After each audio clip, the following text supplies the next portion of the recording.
passion.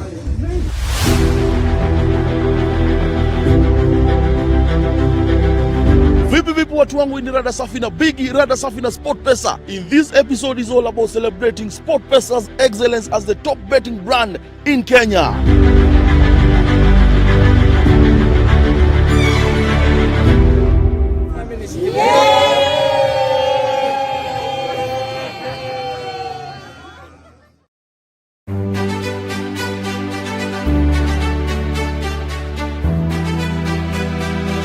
My name is Jessica Mau. To weekly for Chieng. Frank Oigo. Michael Were Mkhusia. Bonga boli ukipenda. Mimi ni football analyst na business person in Thika. Mimi ni football fan na mwanabiashara. SportPesa imekuwa ni kampuni moja fiti. Kuna siku nimepata challenge ya kuangalia bet history, nikapigia customer care na walinielezea mzuri, nilisikia ni watu polite sana, walinielezea na nikashika. Sasa hata nikiingia kwa nini betting hapo naweza angalia hiyo bet history na vile game inaendelea. I have interacted with the SportPesa customer service maybe twice or thrice. My money had not reflected from M-Pesa to the SportPesa account.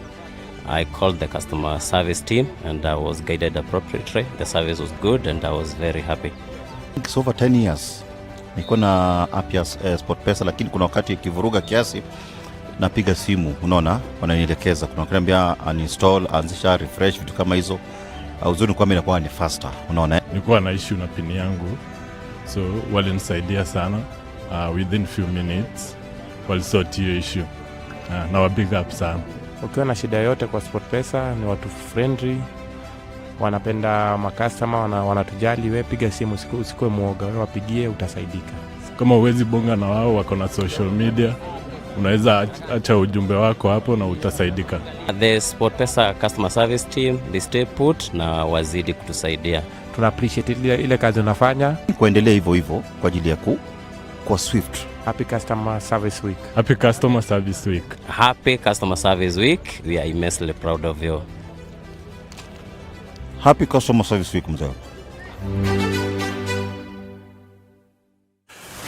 What does it mean to beat the odds?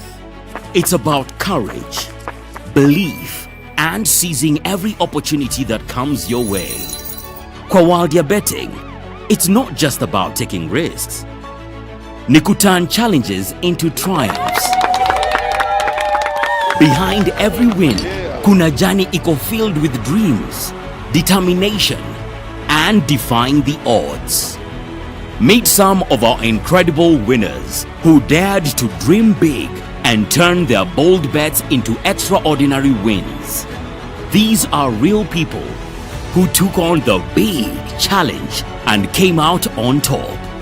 Their stories remind us that as SportPesa, we are made of winners. Na sisi ni factory ya mamillionaire. With every bet, unakaribia the big mega seat. So, uko ready to beat the odds hii season? Enda pale ke.sportpesa.com. Ukue the next mega millionaire. Karibu SportPesa. Beat the odds. Shinda sasa. Champes, uko mode gani? The new KCB mobile app adapts to you, your mood, and your mode. Ingia selfie mode and securely log into the app via your Face ID ama fingerprint. Tunatambua pia wewe ni mjanja ikifika kwa do. Fika thrift mode and access more ways to pay and transfer money. Scan to pay, pay to Vumatil or Paybill, prepaid cards, mobile transfers. Financial decisions pia lazima zikuwe tops. Move to investor mode and grow your money na fixed deposit ama gold savings account. Extend protection yako through the app. Flip to protect mode and access insurance products kama motor vehicle cover. One app for all your modes. Download the new KCB mobile app today. KCB, for people, for better. If you're in customer service, big up yourself. Let's enjoy our week and remember, mission possible. Karibu SportPesa, naitwa Dennis, naongea na nani? Hey everyone out there. Hello everyone. Hello guys. This is Bana Choro, head of operations SportPesa. Joe Noru, alias JK. My name is Doreen and I'm in the customer service department. It's that time of the year again in October where we get to celebrate the customer service week. Providing customer service to me means being able to create the bridge and the connection point between the brand and the customers. I'm always excited helping a new customer feel confident, from registration to placing a bet.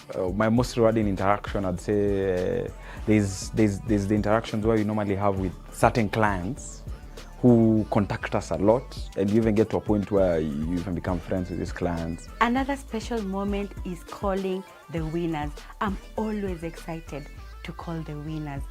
I always want to hear how they feel about winning, especially the huge amounts. The theme for 2025 is Mission Possible, and for us in SportPesa, our mission is to make our customer proud by being accessible, by being able to address all your challenges. We use all the resources we have from our end and systems to be able to make sure that the client's issue is sorted. So to our customer service team, we celebrate you, we are proud of what you do, and to our customers out there, we will continue to make your mission with SportPesa possible. Have fun, we are here for you. I'd like to celebrate our colleagues who are always making sure that the customers are sorted 24/7. Happy Customer Service Week. Happy Customer Service Week. Mission Possible. Your mission is possible with SportPesa. Okay. Top shotter, top shotter, top shotter. If you're in customer service, big up yourself. Let's enjoy our week and remember, mission possible.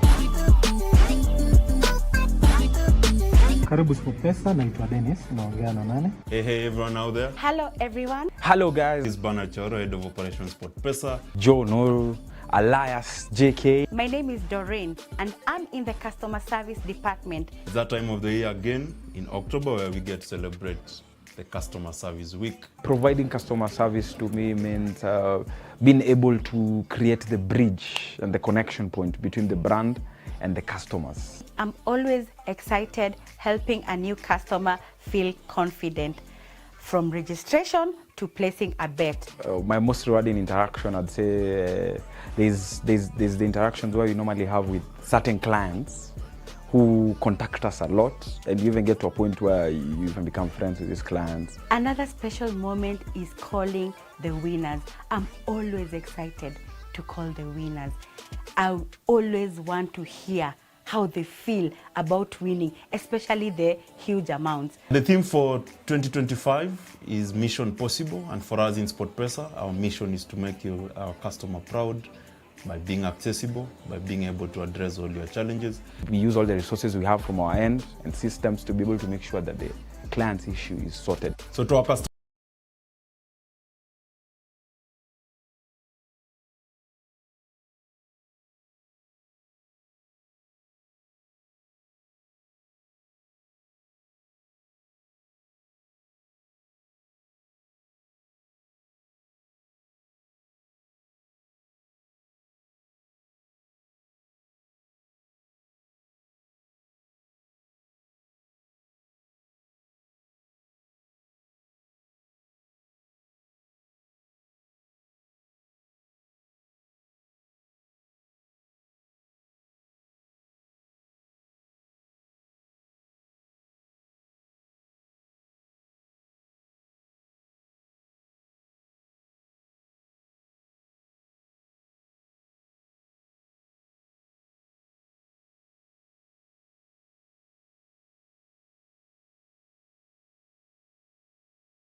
Yeah, Costa Blanca there.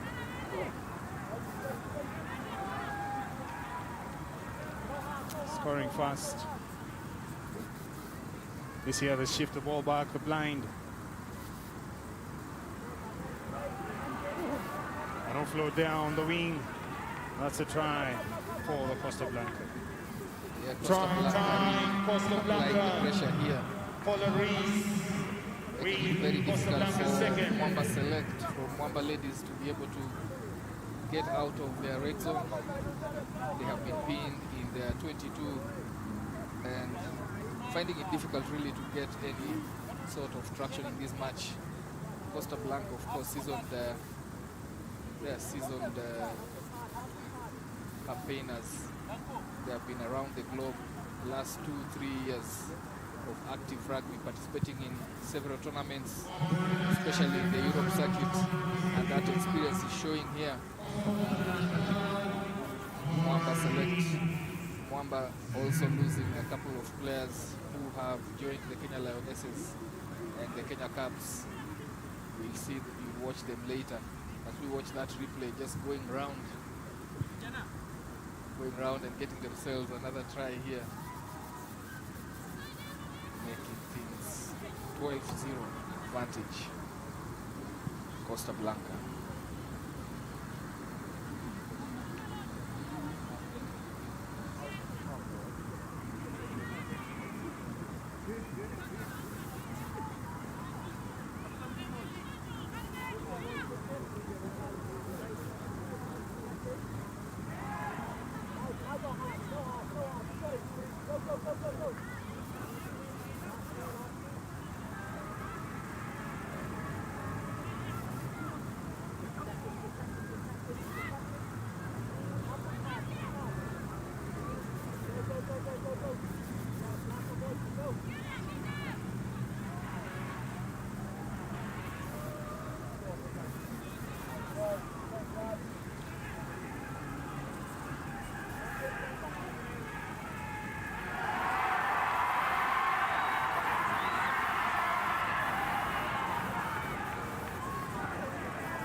Knock-on call there by the referee. Few moments ago, just trying to get themselves with ball in hand, try to fashion a couple of opportunities, but those basic handling skills curtailing their momentum here. Mwamba Select going into this halftime, as you hear the router there, going into this halftime trailing 12-0, but all to play for in the second half. Costa Blanca with a successful put in there, carrying the ball in the 15-meter channel, coming in to support and clean that one, but guilty of holding on under the intentions of the jackler. Quick tap and go from Mwamba. There will be a yellow card here. Zero tolerance around those penalty restarts. Fringing within the 10-meter mark. Always going to cost the defending team. As you watch there, Referee just around the incident area and rightly calls it for holding on. Mwamba have an opportunity here. Very last seconds of this first half with 6 against 7. They just need to shift this ball quickly and they might find themselves on the scoreboard. Good set piece there, ball goes out, but the Costa Blanca ladies just scrambling there in defense. Good big hit on the ball carrier, and looks like a turnover by Costa Blanca. Indeed, it's a turnover and advantage being played here. Costa Blanca not wanting to kick this one out as they go towards halftime break. Referee penalizing Mwamba for the infringement coming in from the side there. What do they do here? They are ahead 12-0. The hooter has been sounded for the halftime, but there are six ladies down. It's time to see how ruthless they are. Remember, they are the defending champs. Very warm welcome, karibuni sana, to the official live stream brought to you courtesy of KCB Bank. We're live at the Nyayo National Stadium, bringing to you the 27th edition of the Safari Sevens as Mwamba mixing the passes here. The ball lost on the floor there. It's a knock-on. And that is half-time. Half-time score here, Costa Blanca, the defending champions of Safari Sevens women's category, leading into the halftime 12-0. They have played quite well. Mwamba rarely had ball in hand, but all to play for in the second half for Mwamba.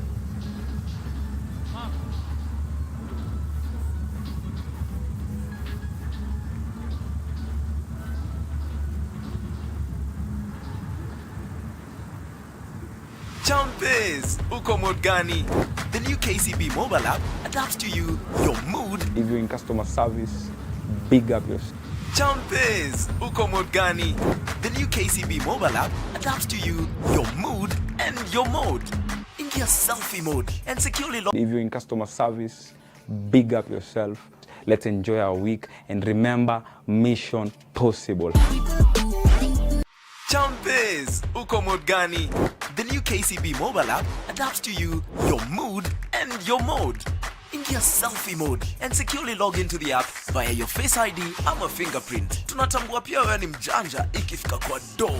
Fika thrift mode and access more ways to pay and transfer money. Scan to pay, pay to Vumatil or Paybill, prepaid cards, mobile transfers. Financial decisions pia lazima zikuwe tops. Move to investor mode and grow your money na fixed deposit ama goal savings account. Extend protection yako through the app. Flip to protect mode and access insurance products kama motor vehicle cover. One app for all your modes. Download the new KCB mobile app today. KCB, for people, for better.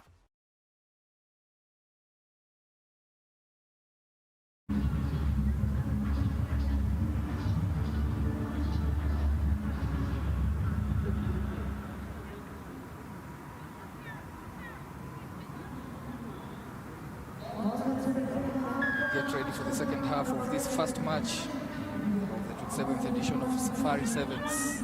This is the women's category. Local side, Mwamba ladies taking on the defending champions, Costa Blanca. Costa Blanca had a very strong first half, pinning Mwamba in their own half. And the script looks to repeat itself here, Walter. Yes, script. Seems like the second half will be once again dominated by the Costa Blanca side. They're very aggressive. Look at how they play. The breakdown, the tackle completion rate. I mean, they're good value for money, and that is why they're the defending champions. There is a line break there, quick break to the try line. That is Denise Gotazar. Yeah, Denise Gotazar going out, using the space out wide, around 10 meters to work towards the touch, then with pace to burn, goes and adds another 5 points for Costa Blanca. Costa Blanca now cruising here, taking charge of this match, looking to start strongly their defense of the Safari Sevens women's category. 2 pools here, 8 teams for the women's category. So the quarterfinalists all to play for. Good restart there, but just fails to go the mandatory 10 meters, and it's a free kick at the center for Mwamba. Finally with ball in hand. Yeah, Mwamba have an opportunity to express themselves here. They've been starved off possession this second half. One would have thought maybe second half would have been theirs. Here's time for them to piece something together. Go straight into the defender. Referee says release. Passed on to the wing. Linet Moran there, well handled. Referee playing an advantage, going off their feet. While Costa Blanca in trying to fetch for that ball. Shifting the passes out. Mwamba, the ball goes backwards. Referee is playing an advantage, but that advantage hasn't been to Mwamba's good, and play has to be pulled back 15 meters out of the halfway mark. And this is Mwamba's opportunity. If Mwamba have to rally from 17 down, really the fight has to start now, because 4 minutes 22 seconds is not a good time to try and claw such a deficit. Yeah, they have to work on their execution. They have to retain possession. That's one thing that they have lacked in the first half. At the beginning of the second half, they have to make Costa Blanca defenders work. And so far, with ball in hand, they have been turned over several times.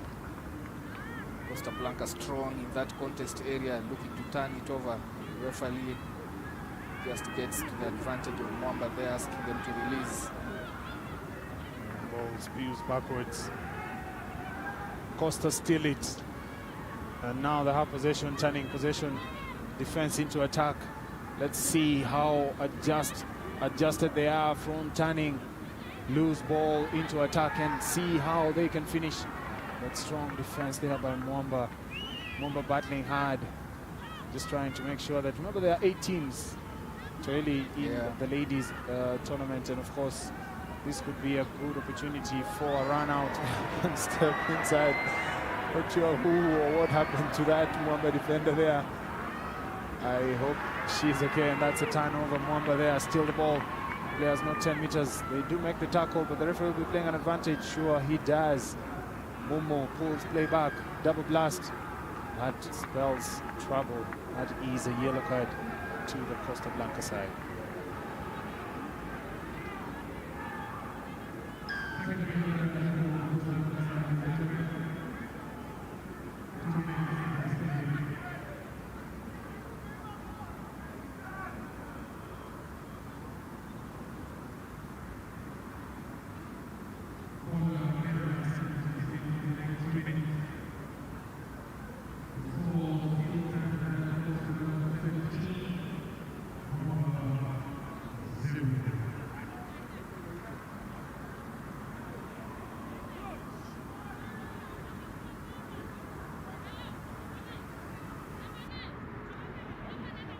Scrum there for Mwamba. Little nudge there by the scrum of Mwamba. Costa Blanca playing down 6 ladies. Mwamba with an extra player on the pitch. Hopefully they find a way to get that advantage going. And there they lose it. Costa Blanca on the outside, stepping back in. Goes. Has the ball in 2 hands. A perfect technique to play sevens rugby.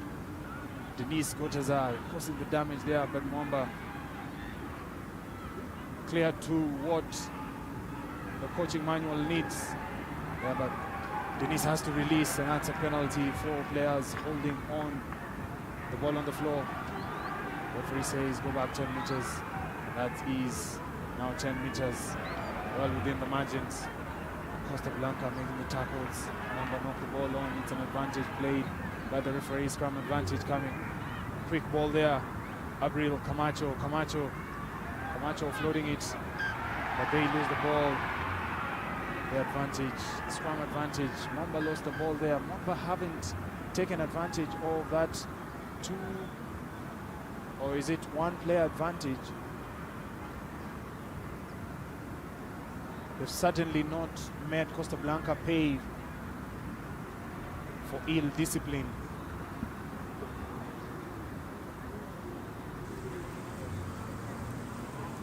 The month of October.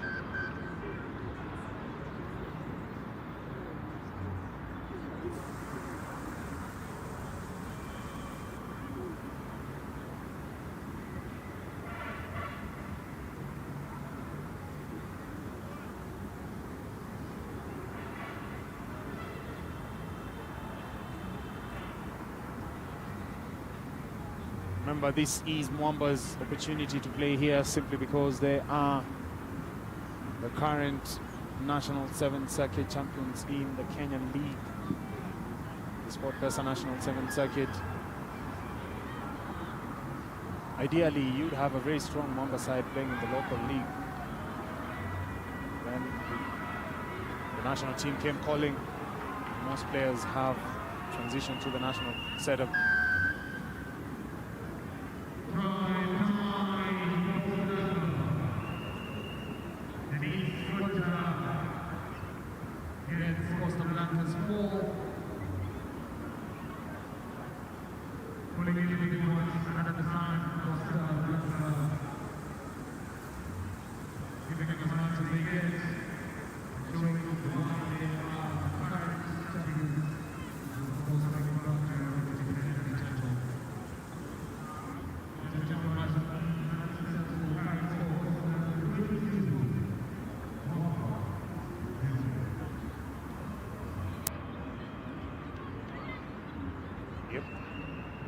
See the passes being strong there. Denise Goteza has been a menace in this game.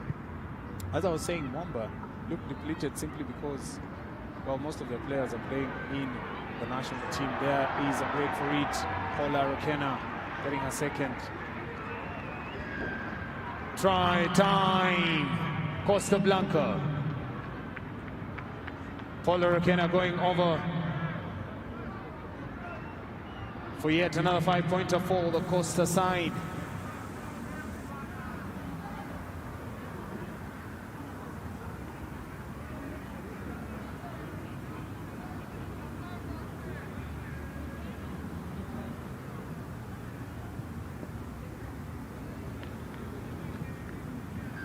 Conversion is successful, ladies and gentlemen, and the center referee blows his full-time whistle. Joseph Mumo, the opening referee for the 2025 Safari Sevens. A resounding victory, Costa Blanca 29, Mwamba Ladies 0. Coming up next, ladies and gentlemen, the two sides making their way onto the pitch. Ladies and gentlemen, welcome the two teams onto the pitch.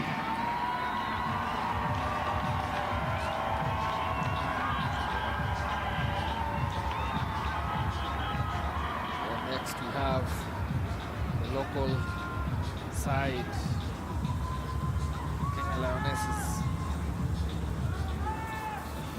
coming up in a bit, taking on Shogun Ladies, another very strong outfit.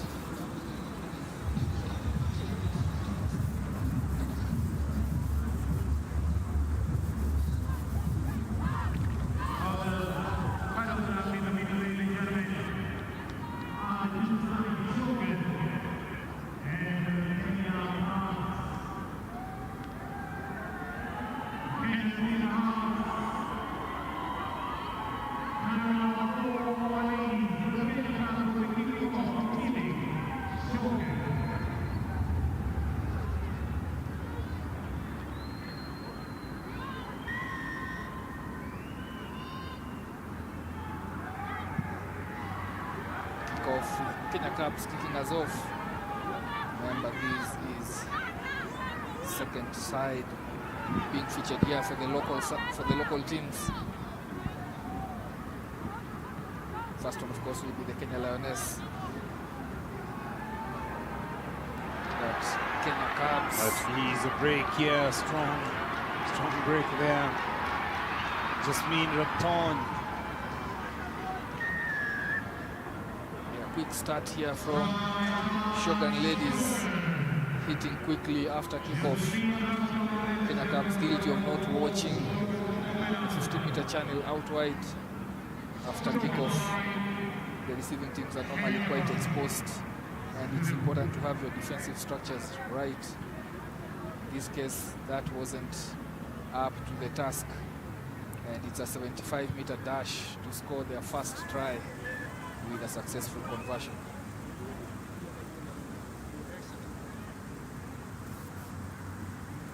Quick lead here, as you see there, just had more pace, really a lot of pace than Gloria Matasio could match.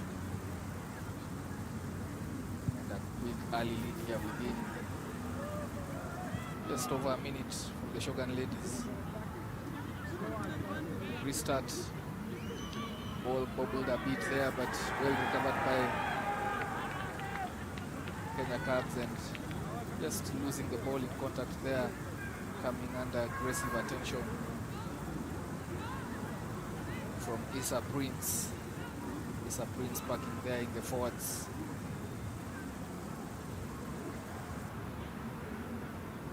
Tall and strong.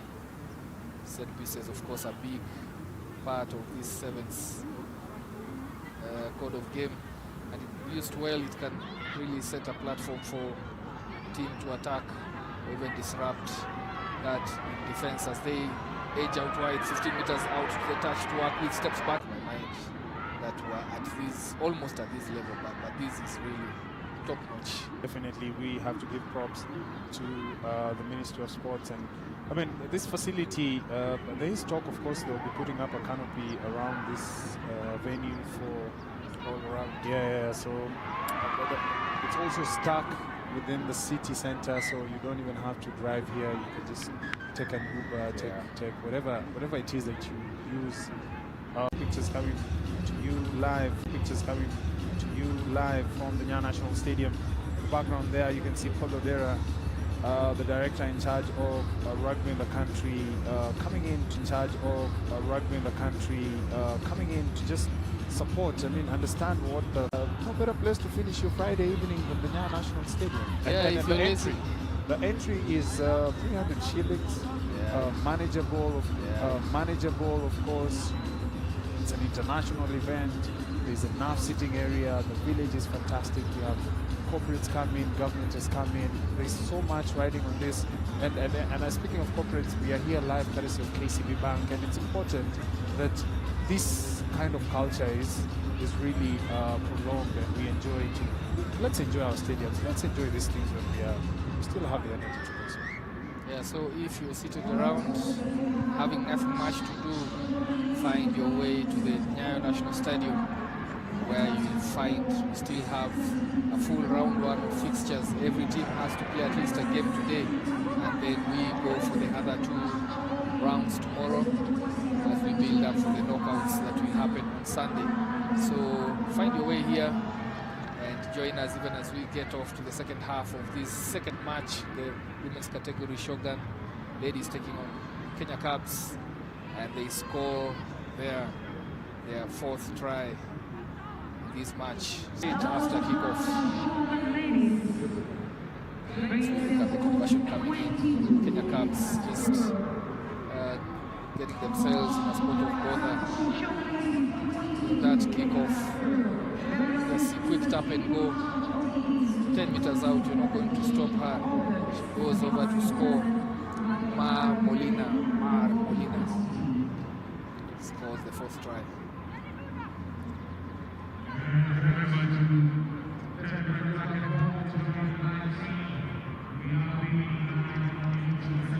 Successful kickoff there. The Shogun ladies bounces in and goes into touch. It's a turnover. It's a line out to Kenya Cubs. Ball in hand there. Maxina Buga is really a strong player in the 7th circuit. top try scorer in a few of those. They're just packing here for Kenya Cubs. They look to her pace, identifying no sweeper in the backyard, putting the ball right into Shogun Ladies' territory in their own half. But they do well to scramble. Now identifying the right side. It's a 2v1 here, 3v2 situation. They need to work together here. Steps in and then still goes out wide and going to score another try for Shogun Ladies, their 5th try this match. And they are turning the heat here on Kenya Cubs. There was a bit of delay in defense there by Kenya Cubs. That gave enough opportunity and space for Shogun Ladies to hit the outer channels.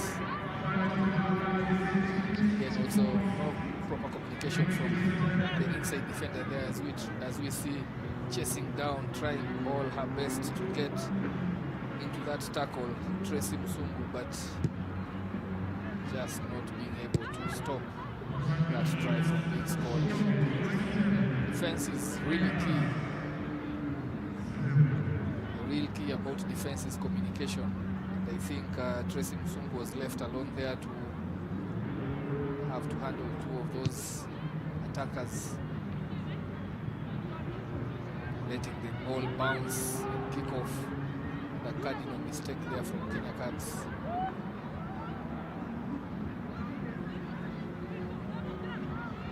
They get ball in hand, just 5 meters out from their try line. Good decision there to carry that ball into contact, just looking for a platform. Strong carry. Yeah. She has got wheels on her, Nelly Chikombe. Yeah, she did. I saw her during the Rugby Africa. Yes. Yeah, and also the 7th. Yeah. And of course, we'll be having the Women's Rugby Africa Cup coming to Nairobi. Yeah, so that's another chance to watch as Clara Farrell. That is Charlotte Hoogman, I beg your pardon. Yeah, they really have a nice strike rate. They have, I mean, everyone has the ability to just pin their ears and go and score. We've seen it across the park here for Shogun Ladies. So really dangerous times for Cubs, at risk of letting this score really pile up. Because again, you never know with aggregates that come into play later on. That conversion was successful. Huge score here for Shogun Ladies. As you see that switch play, then the gap is just gaping. Very big hole in that defense. Straightens and goes all the way. Charlotte Woodman. 32-0 being win here.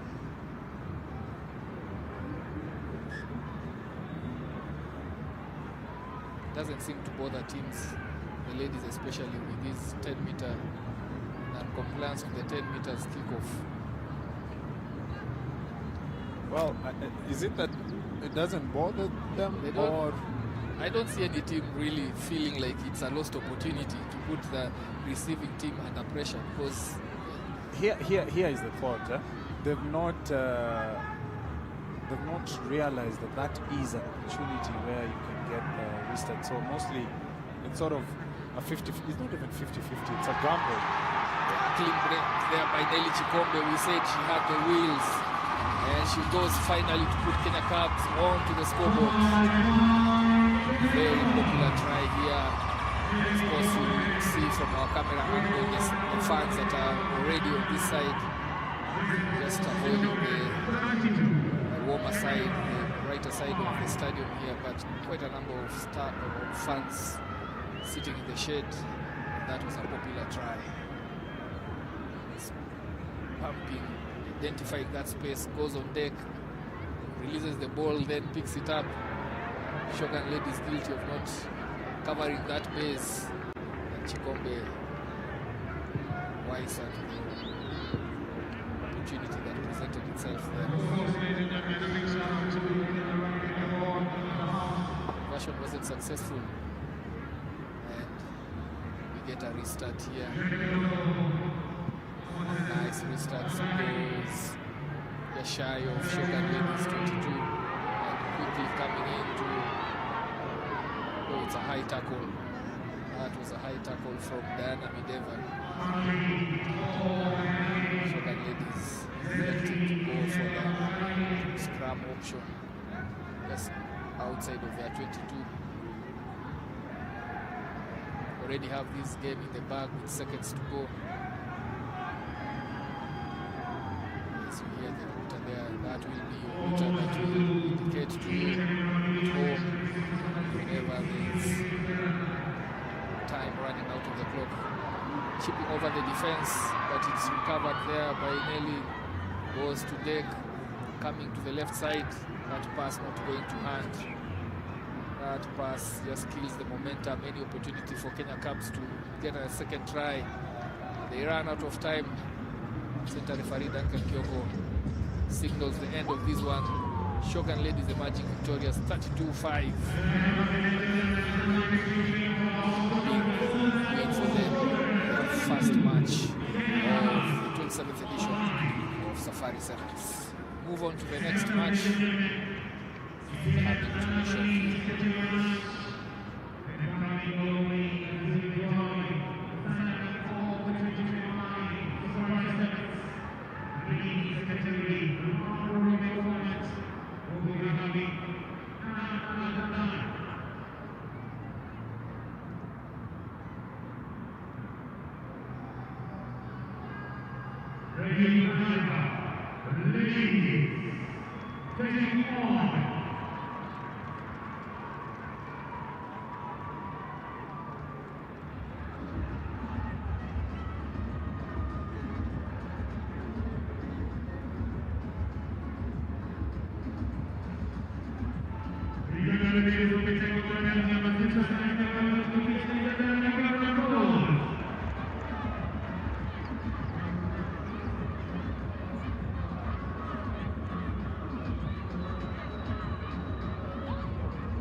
Of the women's category, this one featuring our next door neighbors, Uganda, taking on Belgium.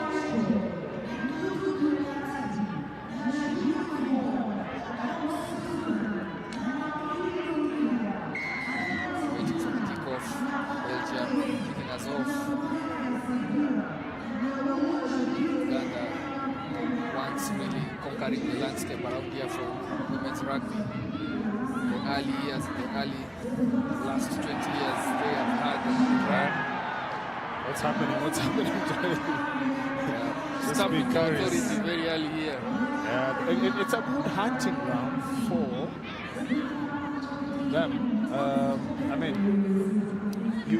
they've won the Safari Sevens here, so it's a comfortable dash across the border to just get here and being able to enjoy the Safari Sevens.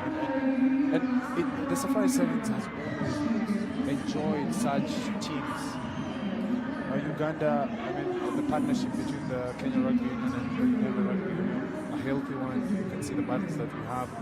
Maybe we have aspirations, Uganda also have aspirations, but most importantly, we are good teams and we work almost close enough from this eastern side of the world.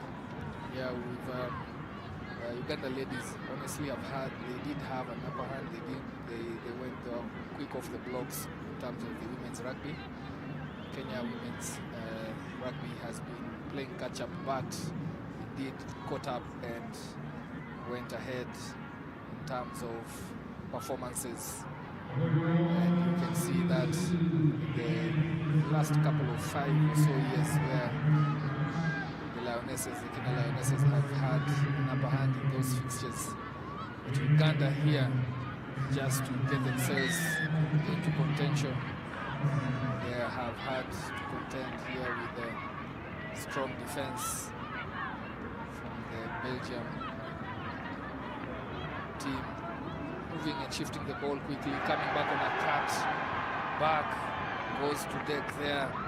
Namibiro Lydia. Injury to one of the players from Belgium. Another physical contest there. Uganda ladies just really physical. But you know, this is a game they feel like. They see the Belgium side play in Europe, and you know the battle has always been there. Yeah, plenty of support here. Nakuya Agnes with another strong carry, but just spills the ball. It's turned over when they had 5 meters or so to go and score their first try. Really, this is where Uganda can play Belgium. I mean, where else can they play the Belgian side? Yeah, the opportunity has presented themselves. Yeah, and you back yourself up. I mean, you're presenting the Pearl of Africa. You're a big brand. You're a big name.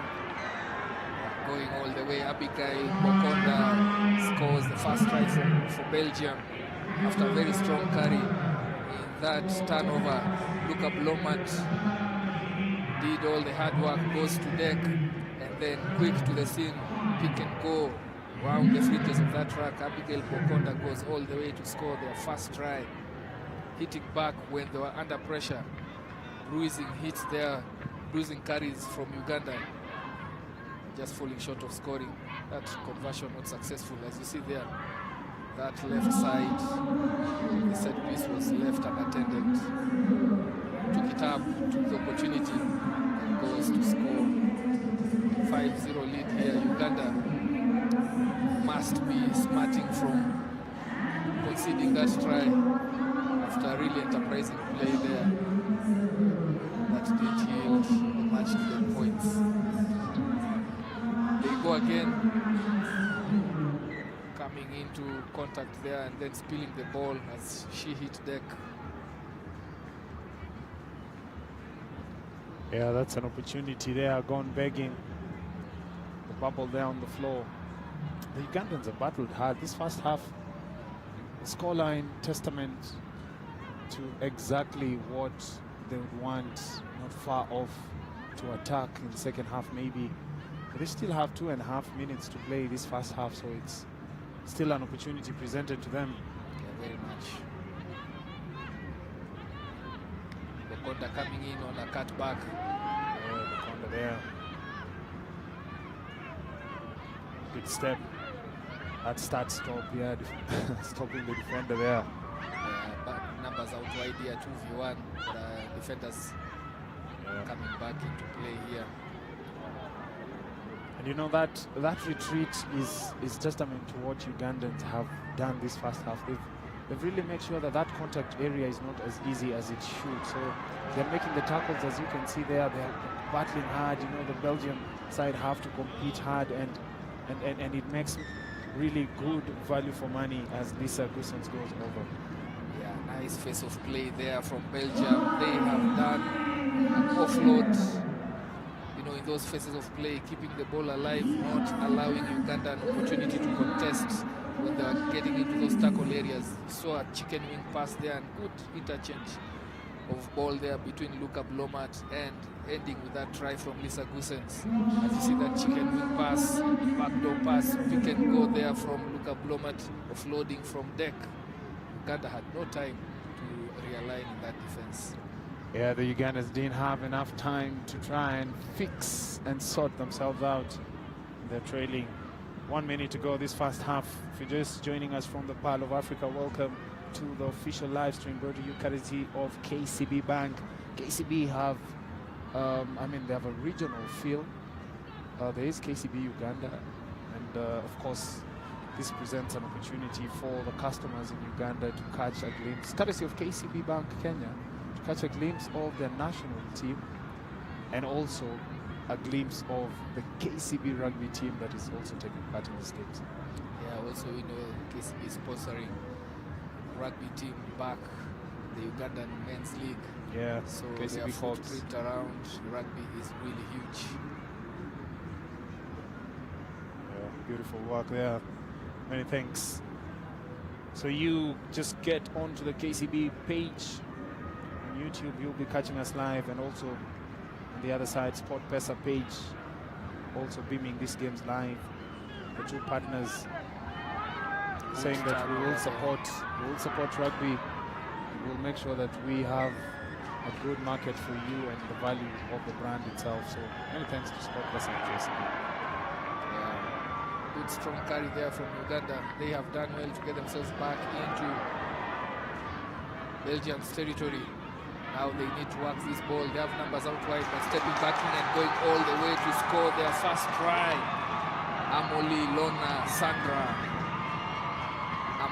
Sandra just stepped back into traffic, over chasing defenders from Belgium there.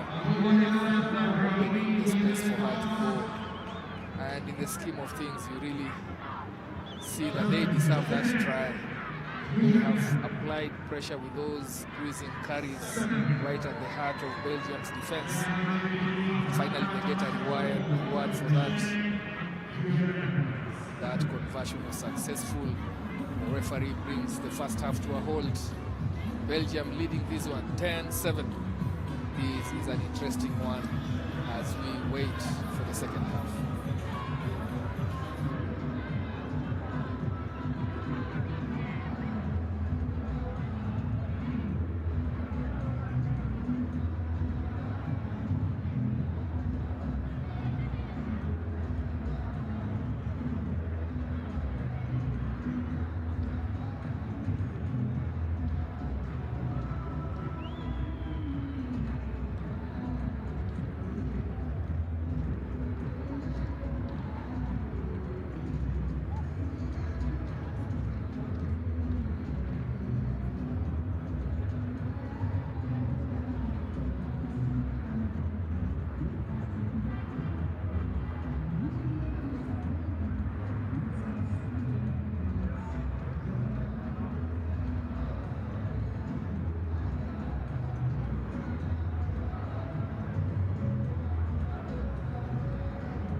Just pin Belgium here. We need to put them here. No line breaks for Belgium. Then they'll find themselves back in contention. A 3-point gap difference for the two teams, and really physical, those tackles. The referee just penalizing them for going high. Sometimes that aggression can go beyond the bounds allowed. In this case, it's a high shot. Belgium player, and they choose to go for territory, getting themselves out of their 22, where honestly they had been pinned and they were under pressure. I've just been looking at the KCB fan cam. You can see the faces there. It's Friday, it's a holiday, and guys are already having it. Yeah, it's a long weekend for most, and you will find that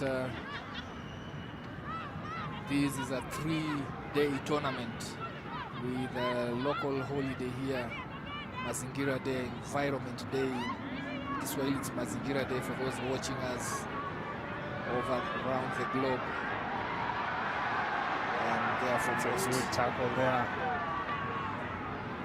That is shoelace stuff. I mean, if not for that one last ditch defensive effort, Bokonda was gone there. It's amazing. A missed tackle there from Uganda. The scramble defense does well to come in and pin her down. Really close quarter combat here from Belgium, and led to that rug, penalized for holding on. Quick tap and go. Good reaction there. Not going 10, so the referee gives a yellow card. First yellow card to the Belgium, and we'll just get you the number That is Femke Sons. Femke Sons goes into the sin bin for 2 minutes, just interfering with the quick tap and go there from Uganda.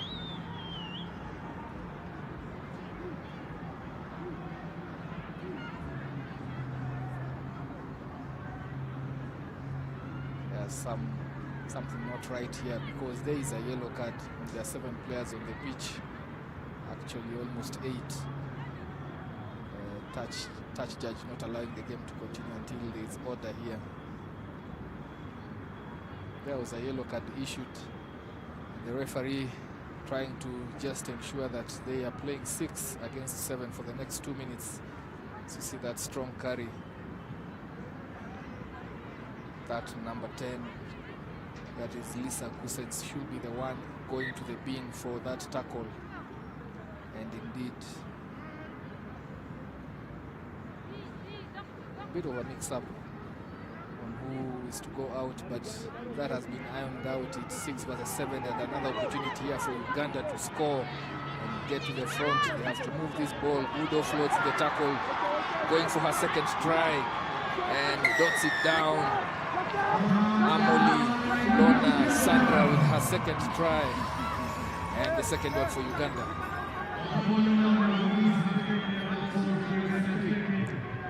Good use of the 7 against 6, kept the ball alive, kept it moving. Belgium are always short of numbers. And in this case, they find themselves trailing for the first time in this match.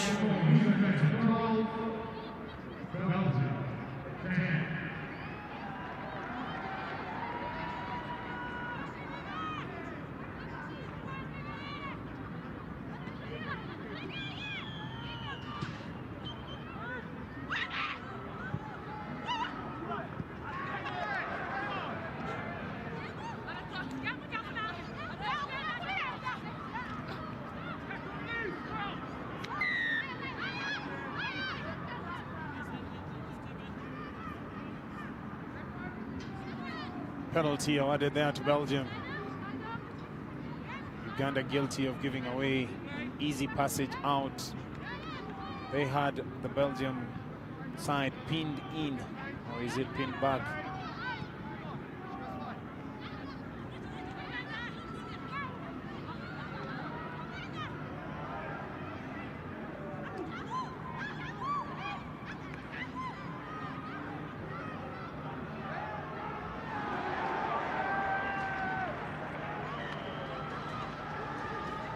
Nice contact there, big hit that causes a spill of ball from Belgium.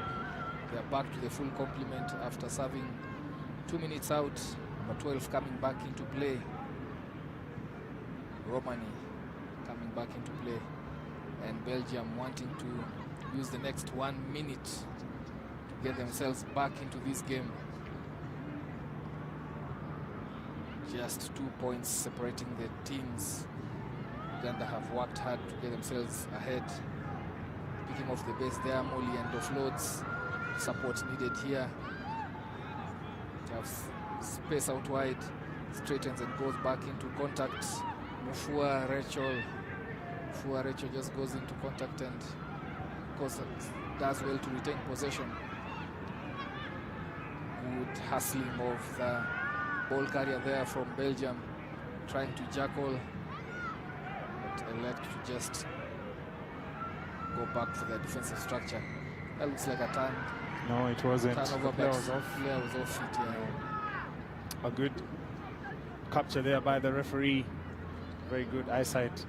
I mean, he was positioned on the open side so he could see it, but on the blind side, because we were blinded from this side, we couldn't see that one knee was on the floor. So very good pick up there by our center referee. The quality of the officiating also going a notch higher, because this is an international event. We are Nairobians, we are Kenyans. We have to organize a party. Yeah, a lot to wait for those who like the party side of rugby. As you see there, just going off it, her right knee on the deck there, she went for the ball. That's not allowed. have to have a fair contest. You have to remain supporting your body weight whenever you get into that track situation. Yep. The fans are already singing. Yeah, they need to kick this one out. I think time is off unless we are now into referee's time. 2 points the difference. And finally that hooter is sounded there. And Uganda look like they will make this their first win, their first match. All they need to do is tap it, put it into touch, which they do, and record their first win. And there you have it. Going ahead in their pool here with that very tight win, 12-10 against Belgium. And you see the flag there. Enough Ugandans, I tell you, in the stadium. Our next door neighbors having their first victory. As we move to the next match, featuring the home team, Lionesses. First appearance in this 27th edition of Safari Service.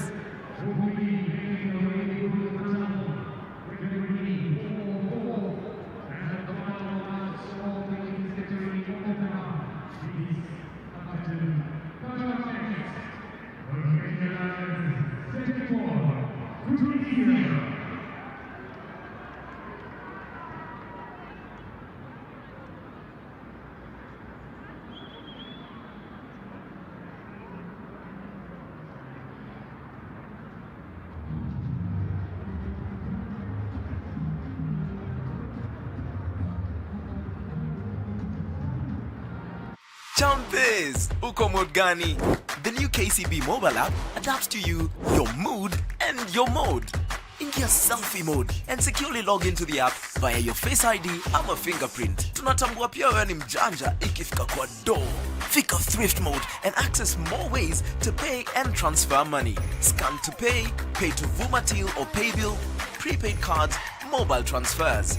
Financial decisions pia lazima zikuwe tops. Move to investor mode and grow your money in a fixed deposit ama goal savings account.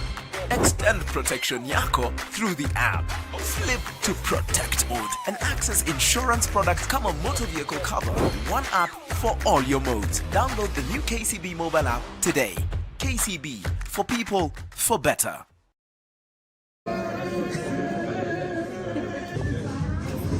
Washa.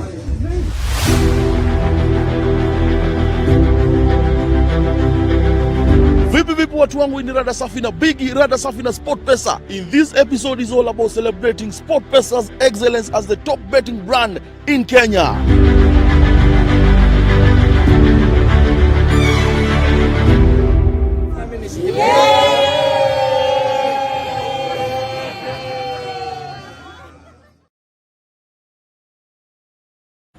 Bila kuwa na tough mind, kuambia ni ngumu.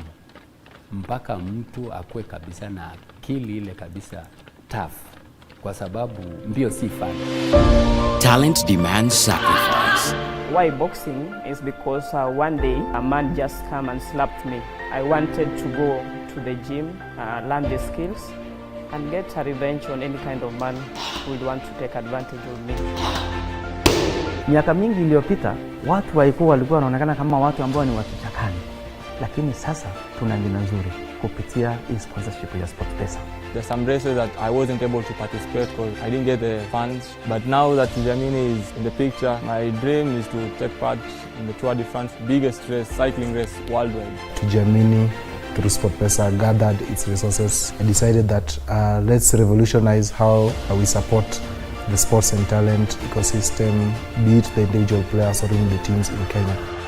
In the spirit of Tujiamini, you touch a life. Kuna talanta ambayo ilikuwa inakufa lakini umeifufua. The journey has only just begun.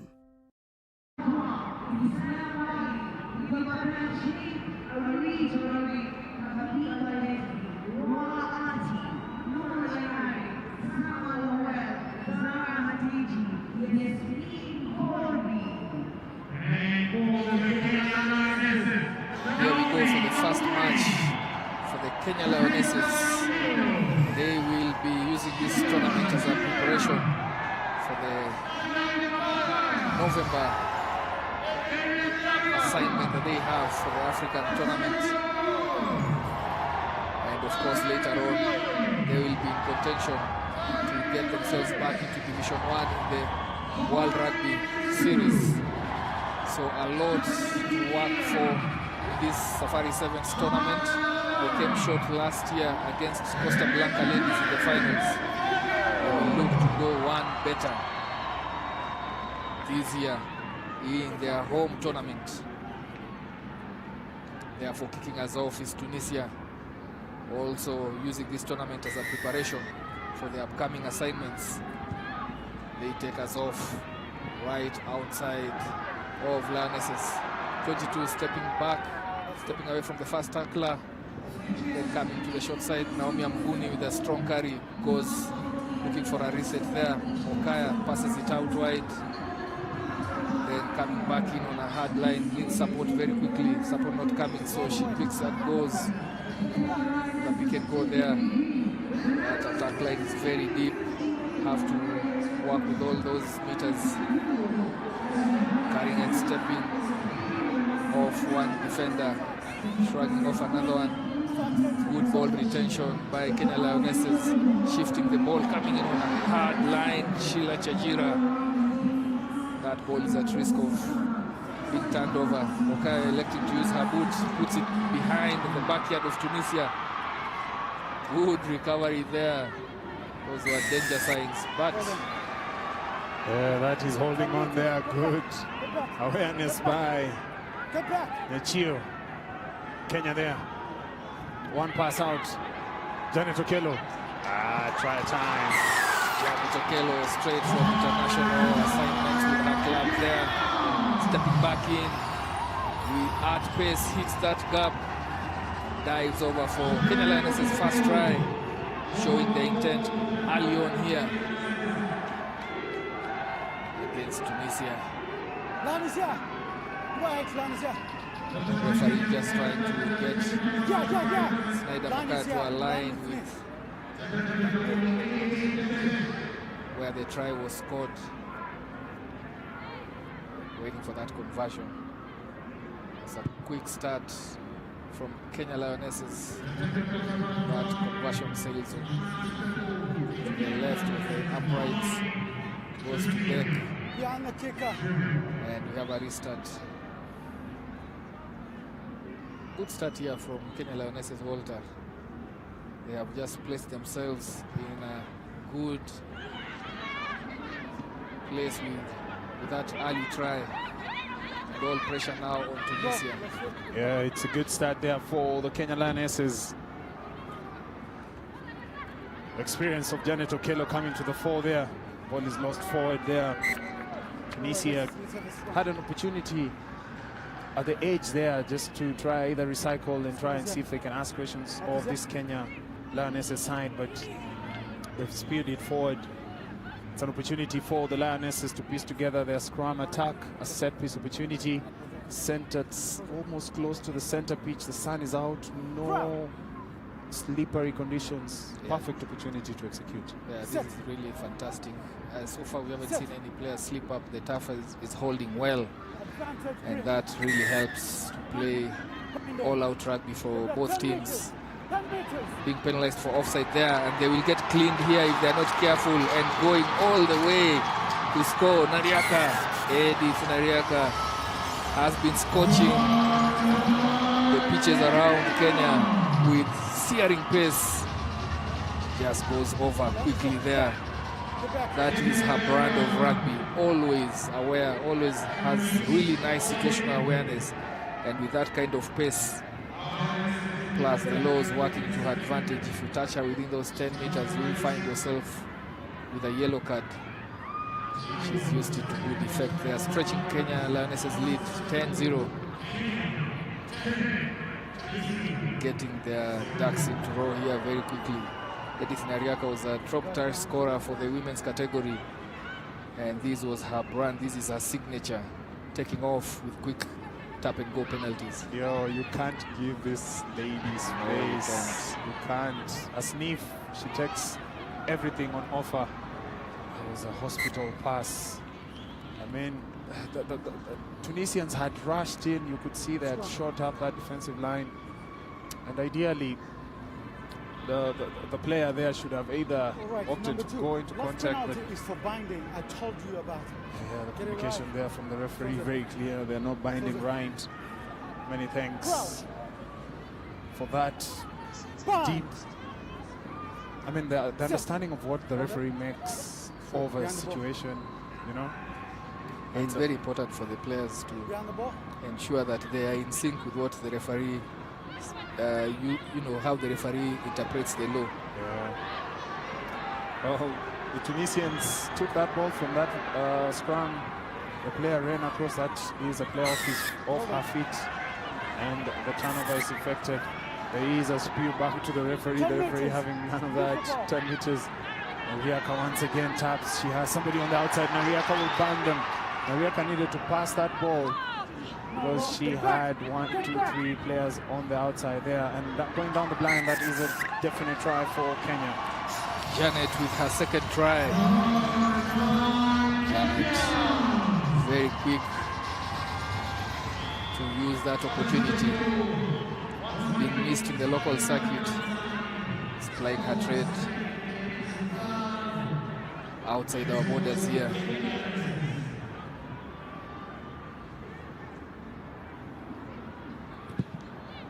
Stretching that lead to 15-0 in the first half with a minute to go. That conversion not successful. Kenya pulling out away in this first half, as you see there. Very lucky it's not double jeopardy for Tunisia, that yellow card.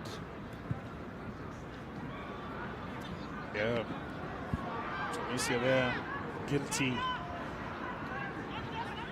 of not defending the blind side. They paid the price. Opportunity now to try and piece something again, once again. Kenya not rolling away there, slow roll away. Ball is turned over, knock on the floor there. 20 seconds to go. Referee has a say, and he says scrum time. Yeah, Islam Waili just guilty of waiting too long to get that ball out. Okay, granted that Kenya Lionesses players were hindering the quick channeling of the ball to the back of that track, but Naida Mokaya was very much aware to the opportunity to turn over, and that knock-on giving very good territory for attack here for Kenya Lionesses, coming in on a off-the-pitch move.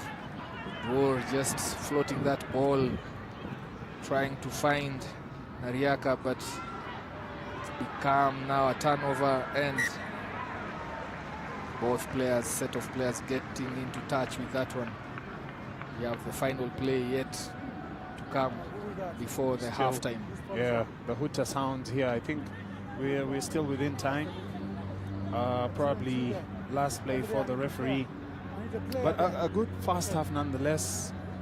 Tunisia have not really given a good account of themselves as the Kenyans rise up top. Freshia, center, there. Janet shows experience coming through. That's a knock-on, and of course the referee signals for halftime. Yeah, we go into the halftime. Kenya Lionesses doing really well with ball in hand. They have taken advantage of the opportunities given to them. Tunisia yet to really work with ball in hand, yet to build some faces, but they have another 7 minutes in the second half to get themselves back into this game.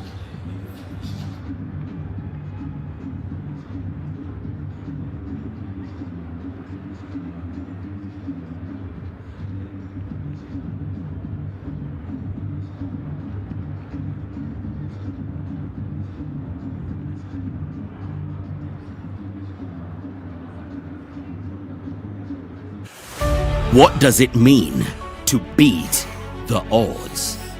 It's about courage, belief, and seizing every opportunity that comes your way. While you're betting, it's not just about taking risks.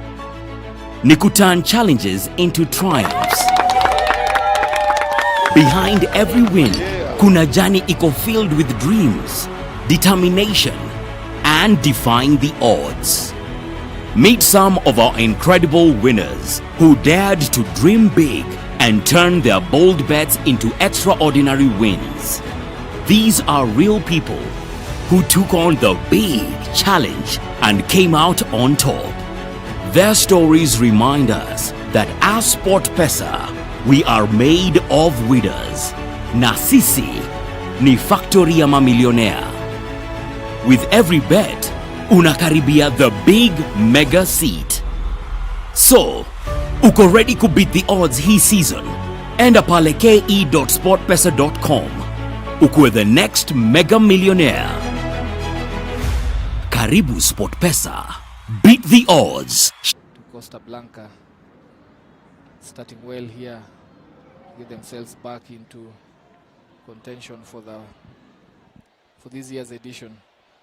They have had a good first half, made really good use of the opportunities given to them. Tunisia yet to make a real impression on attack. They use their boots to get themselves into Lionesses territory. Snyder Mokaya there with a step, ducking from one tackler and giving her fellow players the opportunity to attack. Nice interchange there between Sheila Chejira and her teammates. Fresh Outdoor goes into contact to retain that possession, but Ariaka guilty of going off feet to seal that ruck and not affording Tunisia an opportunity to contest it. A quick tap and go from Tunisia. They look to straighten the heart of Kenyala's defense, but a knock on, just shy, 5 meters shy of Kenya's try line. They knock it on. The closest they have come. Yeah, they had them on the ropes there, but it's a bounce of the rugby ball, and Kenya survived there. Second half, 5 minutes 43 seconds. And you can see there, they floated, went backwards for that attempt to grab. It's actually that last attempt to grab, which proved to be a tough gain there for the Tunisians. Kenya attacking 5 meters out of their own try line. They have the whole pitch to work with. Coming around, Snyder has a good boot, looking for touch. That is a touch finder. I'm not sure these kicks into touch for sevens really work. I think ideally just keep the ball in hand, ask the questions. Well, you can agree that they were playing in their own 5 meter territory. One rack here, then try and see if you can get an advantage for offside. And the quick execution really helps. So the boot works, yes, but I don't think mostly in sevens. If you kick the ball, there's a chance you get it back because you're punished. Good teams will punish you with that kick. If you have to attack from your own 5 meter, then you have to trust in your skills. You must have good ball handling skills, because any drop in ball, any lack of execution will put you into trouble. As we see, pinning her ears and going now, Amukuni going all the way to score. Kenya's fourth try was put into space. Invitation goes all the way. They stretch their lead here. The captain, Naomi Amukuni, scoring. And this one now becomes a tall order for Tunisia to come back. Snyder Mokaya just puts the 2 extra points in that conversion. Leading from the front. That restart not going the full 10. So half penalty, a kick here for free kick for Tunisia. One of the few times they are having possession. They turn over that ball. Strong carry there to Edith Nariaka. No one is getting her. No one is going to lay a finger on her. She goes over for her second try. Nariaka. Edith shows a clean pair of heels after that turnover. Always works in the advantage of the attack of the defending team if you have pace around the tackle areas. That turnover and an offload to the speedster goes all the way to score. That's a good strong carry there by Marvel Laura, and then offloading to Edith Nariaka, who goes all the way. And this one is a case of damage control, damage limitations here from Tunisia. Yeah. And finally, Joeli, there are teams that can now kick 10 meters. You know, maybe, I mean, they might not retrieve the restarts, but here we are. Kenya can kick. You complained earlier, and it's good that maybe it's the jitters. Yeah, the early days. Yeah, the early days. Today is a feel of what to expect over the next 2 days. The field is fantastic. I mean, the weather is amazing. Nairobi is really ready to host this. Yeah, really been well prepped for this one. And just kudos to the government of Kenya for being able to deliver fantastic stadium for us, sport lovers, and various disciplines to use. And this year we have come back to Nyayo National Stadium, dearly a 30-seater capacity. Full capacity will be at that. And back in the years, I remember we were able to fill this stadium. I think it was the 2010-2011 period that necessitated us to go to Kasarani. Yes. So really, it's glad to be back to Nyayo National Stadium. Last time we were here was around 2020, and as we see that going over for another try for Kenya, stepping through and bumping off tackles, Faith Livoi was in the appreciation of the Kenyan fans here supporting the home team. Faith Livoi, very strong ball carrier. And that 2 points added by Morin Miritu. You see they're handing off, then pumping her legs through those tackles. She, very strong ball carrier. Livoi, one of the stalwarts for the Kenya Lionesses. Always count on her.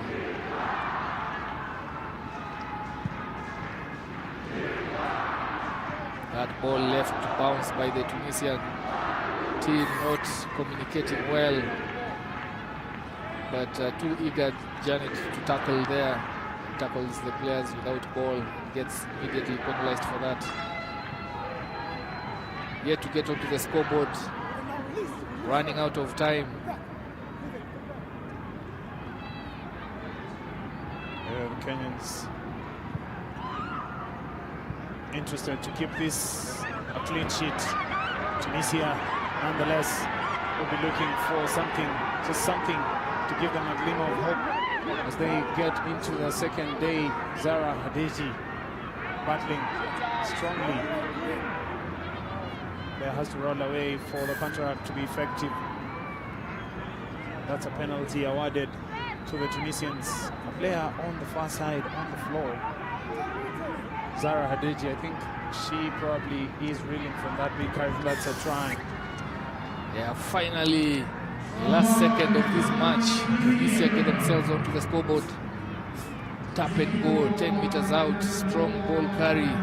Went through, went between two Kenya Lionesses defenders and barged over, scoring that try. Getting rewards for the effort to get down into Kenya Lionesses territory. That conversion is successful. 34-7 is the final score. See that replay, tap and go, and then just two defenders not being able to stop her that close. And this one ends in favor of the Kenya Lionesses. A big win, the first match, this Pool B encounter. That will be it for the women's category for day one. We will catch up with them tomorrow for their second round of games as we move on to the men's category.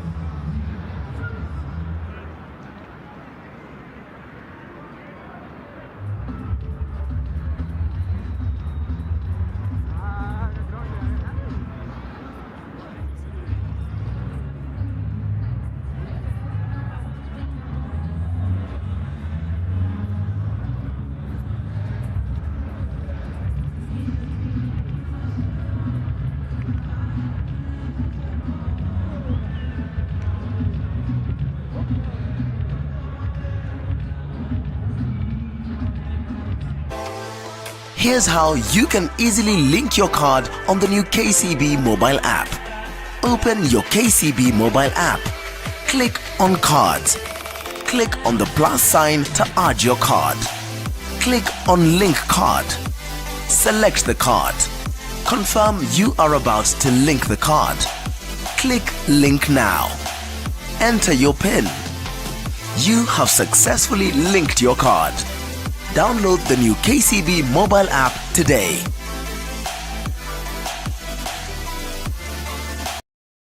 Champes, uko mood gani? The new KCB mobile app adapts to you, your mood, and your mode. Ingia selfie mode and securely log into the app via your Face ID ama fingerprint. Tunatambua pia wewe ni mjanja ikifika kwa do. Fika thrift mode and access more ways to pay and transfer money. Scan to pay, pay to Vumatil or Paybill, prepaid cards, mobile transfers. Financial decisions pia lazima zikuwe tops. Move to investor mode and grow your money na fixed deposit ama goal savings account. Extend protection yako through the app. Flip to protect mode and access insurance products kama motor vehicle cover on one app for all your modes. Download the new KCB mobile app today. KCB, for people, for better.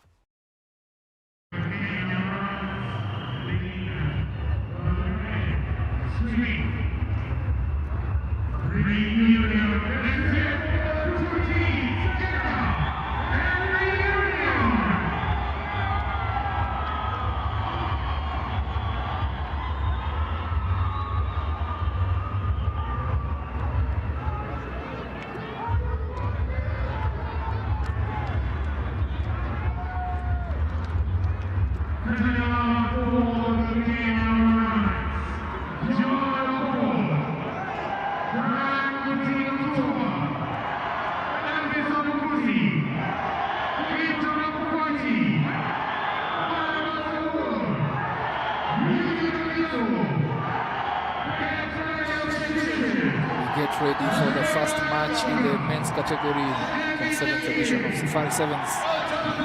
Kenya Morans, the second side for the hosts, taking on Reunion. Reunion is a collection of several players.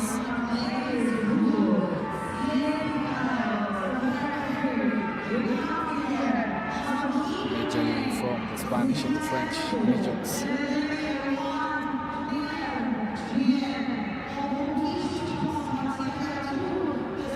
Kenya Morans, this one will be featuring likes of John Okoth, Brian Mutua, Elvis Olukusi, Clinton Amukwachi, Barnabas War, Eugene Ojiambo, coming in for the first time to the setup.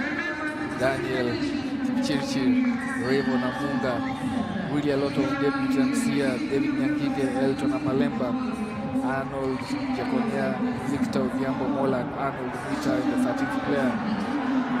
As we start there, Revo Bale puts it high into Reunion's 22. Reunions have a lot to do against the Morans team that is teeming with players who want to put their hands up for the final Shujaa team that will do the duties representing us in the onslaught to get ourselves as a Kenyan team back into the Division 1. Yeah, this ideally is the pipeline. So many debutants, but of course a mix of an experienced lot. You have the likes of John Okoth, Elvis Olukusi, you have Brian Mutua, currently on the pitch. You have who's on the wing, Victor Odhiambo Mola. I mean, this is a group of boys who could have the most impact in terms of sevens rugby as we try and get back, and also besides getting back, be a stable side on the World Rugby 7 Series. Yeah, so for Kenya, what is needed in the few tournaments that we'll be playing later on in the World Rugby circuit is at least a quarterfinals in every leg, because only the top 8 will remain. And these Safari Sevens presents an opportunity for the Kenyan coach to test out his contingent of players. As we see, Eugene Ogiambo picks it from the base, swings it out wide to Elton Amalemba, crashes into some defenders there. The base of that, Eugene controls matters, takes it to the shorter side, going into contact, and Victor Ogiambo there. Referee says it's a tackle. They have to release. Quick tap needed. Eugene taps. The ball bounces. Elton to Raven steps. Raven steps. Sees Elvis Walukuba on the outside. Has Elvis goes straight into the man. Strong tackle there. Ball lost on the floor there. Presentation of that track area being a problem, but you can see that the defense is working really well. They're jamming in. They're not giving Kenya an opportunity to get that easy way out. Try and execute.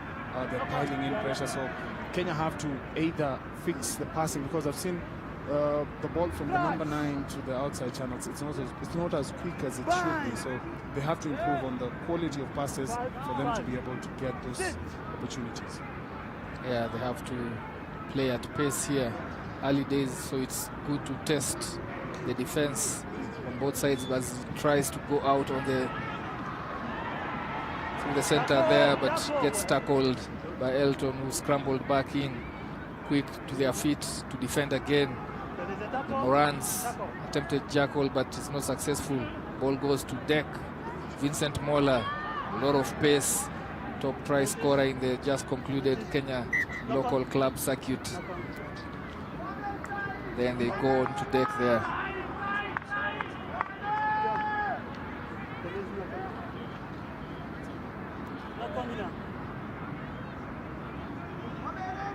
Restart here, knocked on ball. Referee calls it in favor of the Morans.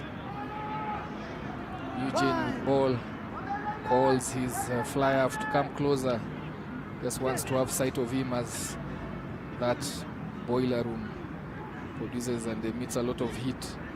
Wants to be sure that that ball will go to Raven's hand. Punched up, the squeezed, compacted the attacking play here. Mola just steps back in. Morans looking to have a platform to work with. They go back to the longer side of the pitch. John Okoth carrying it into contact. He's a strong ball carrier. That 5-meter channel, they have worked it well. Possession is good for Kenya. Have to be patient here. Kenya have to be patient, and exactly as we talked about patience, we ran out of it. Well, it's happening. They're swinging the ball, and as I told you, it's the speed of the passing, the accuracy of the passing. So we need the balls to be moving as fast as they can, but most importantly, they need to hit the marks.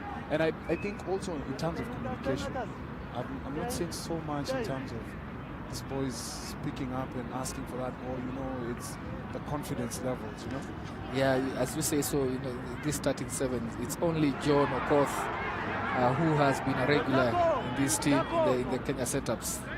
Rest of the team players coming in for the first time, so save for maybe Olukusi and Mutua. So that also informs the lack of chemistry that you're talking about. But at the end of it all, the talent to step back in, Raven Ambale showing it off, finds the overchasing defenders from Reunion, and then straightens and goes all the way to score. Early days, this is the right platform for the Morans to test themselves. A lot of things can work in the training pitch for both teams, but when you get into these pressure situations, that's when your skills come into play. That's when your chemistry comes into play. That's when you're able to test your systems and see if they work. And in this one, Raven just identified the opportunity back in from the overchasing to Reunion defenders. Yeah, an opportunity presented itself. Raven Ambale is good value for money to take up that opportunity, and took it very well in the bag. And guess we're here. Kenya 7, Reunion 0. Good game. The defense has really worked for both sides. I think Kenya have not really been asked situations this half as much. Yeah, they've enjoyed a lot of possession, even in that restart. You can see it was tapped back, but the attackers, the supporting players were not wary to that opportunity. Left Reunion to recover it, but just shuffled into defense there, into touch there. Reynolds Pierre just goes into touch and looks like he's come out worse. Yeah, he's come out worse, but he's back on his feet. I think hydrotherapy works. It does work, yeah, clearly. He didn't need a surgery, but he's okay. Olukusi all over him there. Yeah, Olukusi, strong upper body, he's a big boy. Olukusi this is the time for Olukusi to step out of his shadows. I think there's no better place. Yeah, a lot of, I mean, he's had several chances, so you will think that this is the best time for him to get himself into the 7th setup properly. Eugene going to the right there. Mutua calls for the cut back in from the speedster Vincent Mola. He is gone. He has wheels to burn. He is one of the fastest players on the local 7th scene and opens his account here for the first time appearing for the Kenya Sevens. Here he comes in the Moran colors and puts the first 5 points in his international career that kicks off here on debut and taking the chance with both hands. As you see there, just went back in, ensured that the defender was flat-footed there. Lucia Enzo caught flat-footed, then Mola turned on the afterburners. Quick acceleration in that 5-meter channel, goes to score, and with a successful conversion, we go into the break.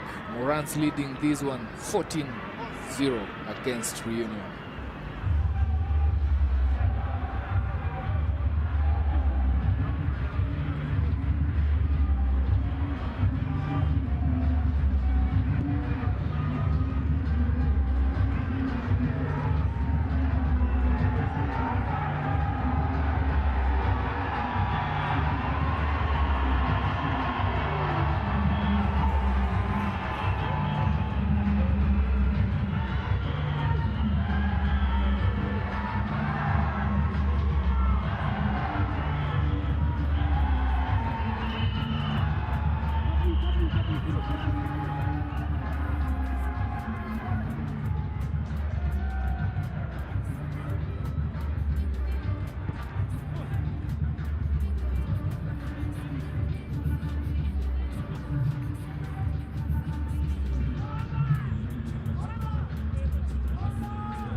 Yeah, on your screens there, it's all about Kenya and KCB, the local club, the winners of the 7th Circuit 2025 edition. Because of that, they qualified to come into the Safari Sevens as the club representative. Joeli, how good is that KCB fan camp?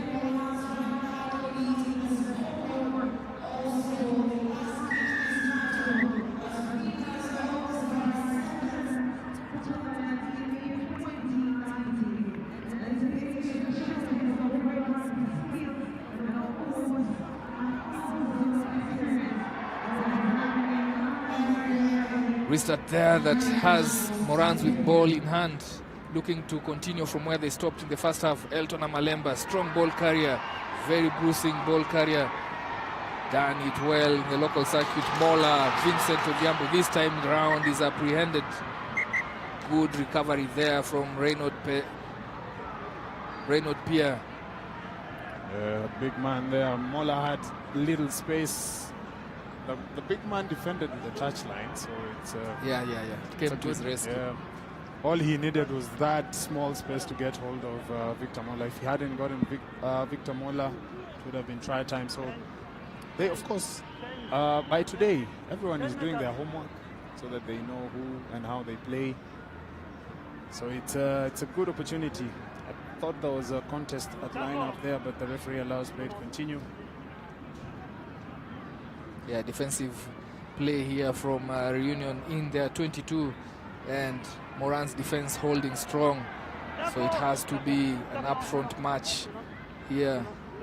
Looks like there was a ball lost in control there, but all is well for Reunion as they try to exit. Good jackal there coming in from John Okoth, specialist in that, and is successful.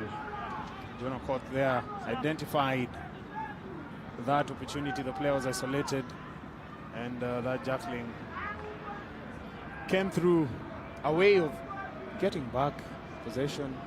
A very, very underrated but most dangerous play, because those going in for that counterattack is is equivalent to going into very dark corners where you mostly don't know how you come back out of that position, because remember, you're going to jackal, somebody else is coming in to clear you, so those neck injuries and all that. So it's evolved in a way, and I think athletes have also adapted quite well with that tackle, bounce up and turnover. Absolutely.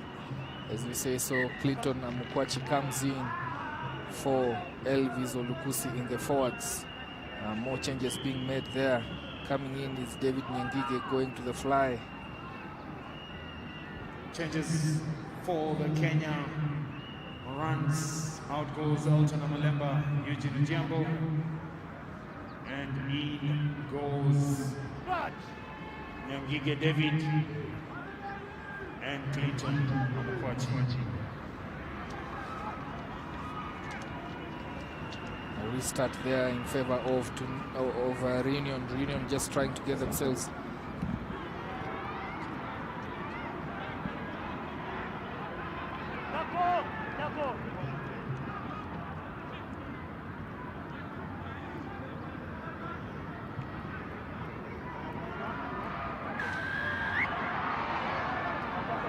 referee penalizing Morans for the high tackle. Reunion having a breather here, having a reprieve. Quick tap and go. They come to the left side. 2v1, but not enough space to work with. Going in for an attempted jackal, not successful. Kipchirchir also coming in at the center, replacing Elton Amalemba. They go there, trying to identify in that rack and trying to hustle Reunion out of possession. Good pressure on Reunion there, losing a couple of meters. Nyangige coming in, goes for the shoelaces there. It's a turnover. Good successful hand there by Kipchirchir. It's a penalty added to the Kenya Morans. They are stuck in the middle of that pitch. More changes for the Kenyans.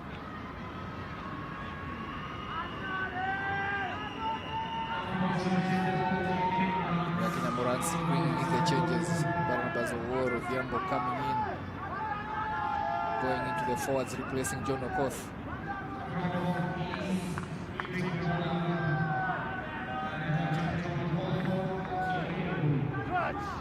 Reunion is also making a couple of changes. They also have coming in, going out is Renaud Pierre.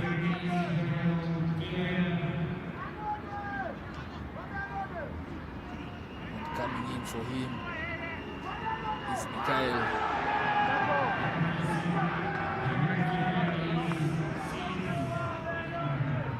Morans now just outside of Reunion's 22, accelerating into contact there, coming in for a cut of Clinton Amukwachi, going into the heart of Reunion's defense. Can have a quick offload. They have numbers to burn on the left. It's 3v2 loop cutout pass. Going all the way there to Arnold Agonda. Arnold Agonda goes and scores. Arnold Agonda on the scoreboard just minutes after coming on for Vincent Odhiambo. Kenya stretch their lead by another 5 points. They had numbers out wide. That quick recycling helping them to utilize the numbers on their left. Arnold still had some work to do, cut back in, rode one tackle, then barged over the whitewash.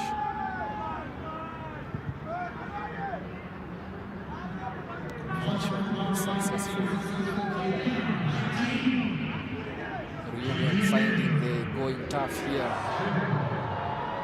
Not finding clear-cut, not making clear-cut opportunities, not creating enough chances for them to score. And they have just around less than a minute to get themselves onto the scoreboard. Yep. Couple of seconds to go, second half. An interesting fixture.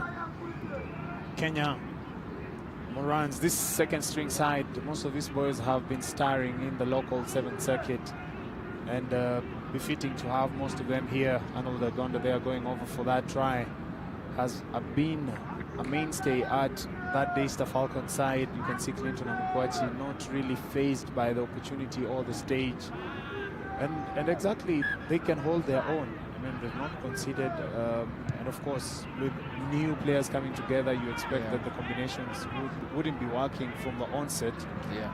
But as much as they've been tasked, they've given back in equal measure and actually leading this game. So, very good return in terms of their first match, and of course, should be looking at building up or building on this result as they head on to match day 2.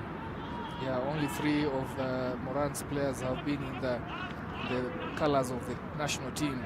So a lot of players just trying to ensure that they can give themselves a chance to remain in the setup. And they are doing a good job here. Yeah, most of them are probably played for the Kenya under-20s. And when I think about the Kenya under-20 side that has really entertained guys at the Nyayo National Stadium, nobody comes to mind better than one Builder Dugeta. And I don't know, wherever he is, he's ruled some of these stages as a winger. And you look at the quality, that shows you the depth of our national 7th circuit, that we have some of the players who you probably would look at and see their return rates and think that these are probably players who could have a shout. So many of them have missed an opportunity, but the depth is there for everyone to see to it. Yeah, there's a huge depth, especially after 6th round of that concluded Kenya National 7th circuit. This is the outcome, and this is the best place to put the players under test and under stress to see what they can be able to deliver with these debutants and the new call-ups. Last opportunity here. Dying embers of this match. Will Morans score another one? Yes, they will. Arnold Agonda with his second and closes the accounts for the Morans, for the Kenya Morans. His second try in as many touches of that ball. Good strike rate.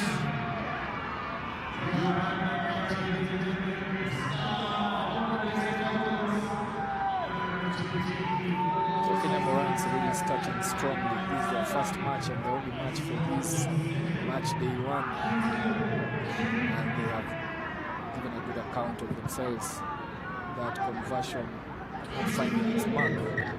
Final score here is 24-0. As you watch, he had the presence of mind to control that ball using his foot, and then once he had it in his hands, just went over 10 meters out.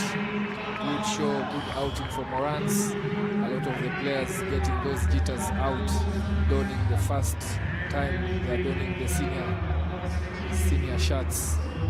24-0, this one ends in favor of Kenya Morans as we move forward to the next match.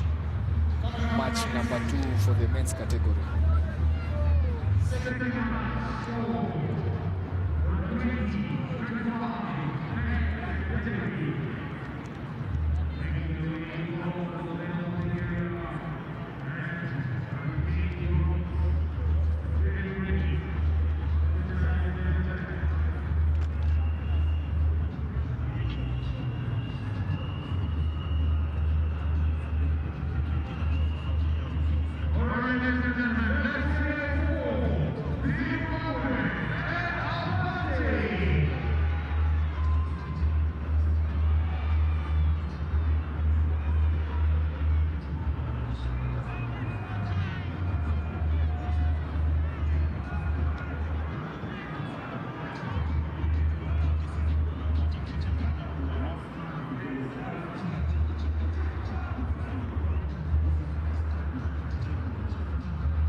Get ready for the second match. This one pitting Zimbabwe against Apache. Zimbabwe have been regular attendees of the Safari Sevens, and this year they will look to see how far they can go. It's been many years actually since they were in the finals, as more and more teams have stepped up over the last 20 years. Zimbabwe, of course, qualifying, booking a ticket for the Men's Rugby World Cup 2027. And that makes good reading for them. Even the Sevens, as we see here, good display of stepping skills, sidestepping two defenders, and quick to get themselves onto the scoreboard. That is a very well worked out try by Edward Sigauke. This is very familiar name, the rugby pitch.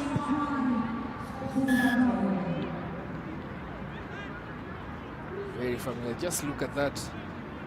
Checks out his man, steps back in, punches through the gap, then finds the sweeper and takes Kyle Tyson to the cleaners there. Really nothing much that Kyle could do, facing Edward, who was already at pace with all the momentum.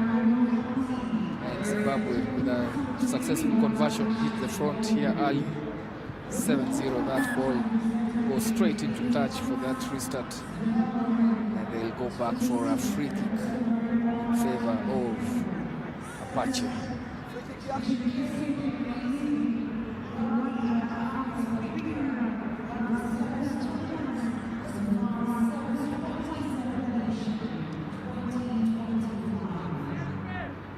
Apache is a team that is full of a couple of players gathered from all over the globe, a lot of them from the United Kingdom, and a sprinkling of players, just actually one to support the local rugby. Amon Wamalwa, a name that is familiar in the 7th Circuit, dons his shirt for Kenya Harlequins, will be turning up for Apache. They have ball in hand, trying to get themselves into space, carrying it close.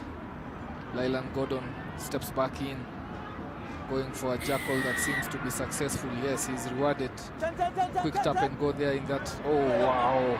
That's a wicked sidestep coming in from Carlos Matematema, and puts Ryan Musumi into space.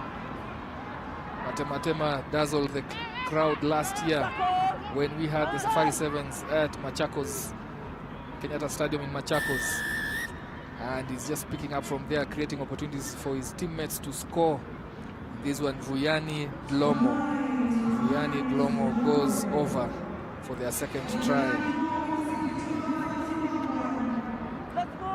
All that was courtesy of a quick tap and go from Carlos Matematema. And once they had a line break, the support play came filtering in through very quickly and gets them another try. Conversion sails far to the right, doesn't make it to the try line. You see there, that's 10 meters out now. Required just working around the fringes of that track and just barges over the second try. Good pressure by Zimbabwe. Good strike rate. Union, nice ball handling skills, airborne there, and looks like he will not survive. Just getting the foot into touch. Ewan Kingdon steps on the touchline there after a dazzling recovery of that kickoff.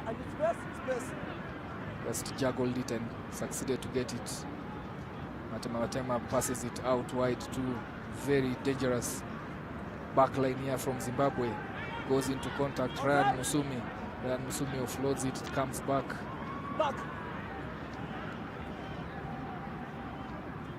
Broken play here. Dangerous times for Apache. Gets past the first line of defense, offloads. Nice offload. Then just trying to use the full pitch. Zimbabwe just doing all the right things. Accelerating, increasing the tempo of the game when they're into space, but being patient with ball in hand when the defense is set. That attempted intercept is knocked on by Apache. Becomes a scrum down for Zimbabwe. Yeah, it becomes a scrum to Zimbabwe. Zimbabwe have an opportunity stuck in the mid of the pitch to attack either on the open side or the blind side. Feeding the scrum is Carlos Matemate. Yeah, this name, Matemate. Yes, Carlos Matemate. Zing with ball in hand. Matemate steps back. Good step on him. Good pass on the outside there. Have Edward Sigauke lit up this stage. Plays in South Africa in the Varsity Cup. Edward Sigauke, very familiar names if you watch international rugby. His second try in this match, courtesy of another display from Carlos Matematema. Carlos Matematema is a hot stepper, one of the best you'll see in these next 3 days of Safari Sevens, picking up from last year where he left many defenders on the turf. See that Edward Sigauke with all the confidence goes for his second try. And Zimbabwe this first half just taking Apache to the cleaners, 19-0 with seconds remaining in this match.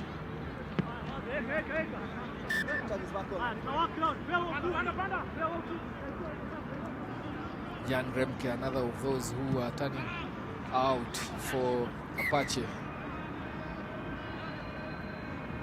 Jan Remke, Amon Omalwa, Kenya Harlequins players in that roster for Apache.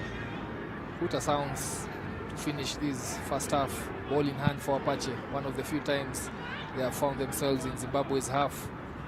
Going into contact with the 15-meter channel. Not rolling away in the tackle area. Penalized instantly by the referee. Dan Kioko steps back in. Fantastic step there to go score. Andrew Kyle Tynson goes over to score for Apache. That was a wicked step. Really went back into the space there. Amon Wamalwa prepares to take the first conversions for Apache. That was Zimbabwe over chasing and opening a gap. Once he stepped back in, Kyle Tyson went all the way to score and get themselves back onto the scoreboard. 19-7. Apache will believe they can get themselves back in. Look at that. Steps one, steps two, and that gaping hole. We go into the halftime, 19-7 in favor of Zimbabwe.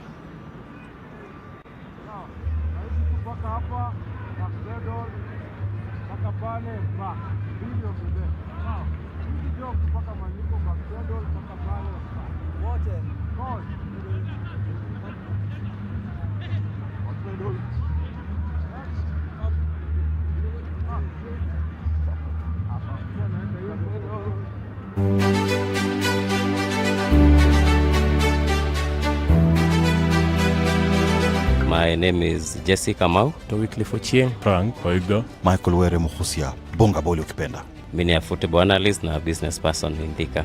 Mimi ni football fan na mwanabiashara. SportPesa imekuwa ni kampuni moja fiti. Kuna siku nimepata challenge ya kuangalia bet history, nikapigia customer care na walinielezea mzuri, nilisikia ni watu polite sana, walinielezea na nikashika. Sasa hata nikiingia kwa nini betting hapo naweza angalia hiyo bet history naona vile game inaendelea. I have interacted with the SportPesa customer service maybe twice or thrice. My money had not reflected from M-Pesa to the SportPesa account. I called the customer service team and I was guided appropriately. The service was good and I was very happy. It's over 10 years. Niko na app ya SportPesa, lakini kuna wakati ikivuruga kiasi napiga simu, unaona, wananielekeza. Kuna wakaniambia uninstall, anzisha, refresh, vitu kama hizo. Uzuri kwa mimi inakuwa ni faster, unaona. Nilikuwa na issue na pin yangu, so walinisaidia sana. Within few minutes walisort hiyo issue. Na wa big up sana. Ukiwa na shida yote kwa SportPesa, ni watu friendly, wanapenda makastoma, wanatujali. Wewe piga simu. Led by players from the French region, the French territory, from France. Strictly local players. They closed strongly in that first half. Found themselves in Zimbabwe's half for the first time, and the strike rate was good. Kyle Thensen going all the way to score, get them back into this match. All of these 6 minutes to play for. 10 white, 11. Throw-in ball there from Zimbabwe. Matema, Carlos Matema does well to put it up over the top ball. They attack with pace, steps back in, tries shrug off the defender flow. Because they are really a 15-a-side nation this year. Receiving to go, then finally went, and once the defenders were on to him, he offloaded. Amon Wamalwa taking a break, goes on to the bench there. Missed out a couple of legs, about 3 of them. The local 7th circuit for the clubs found an opportunity to turn up for Apache, and having created that opportunity for Ewan Kingdom, he goes to take a break. Zimbabwe getting pushed back into their 22. One of the few times they found themselves having to work hard for their 22. Going for the jackal, and he benefits, turns over possession, and then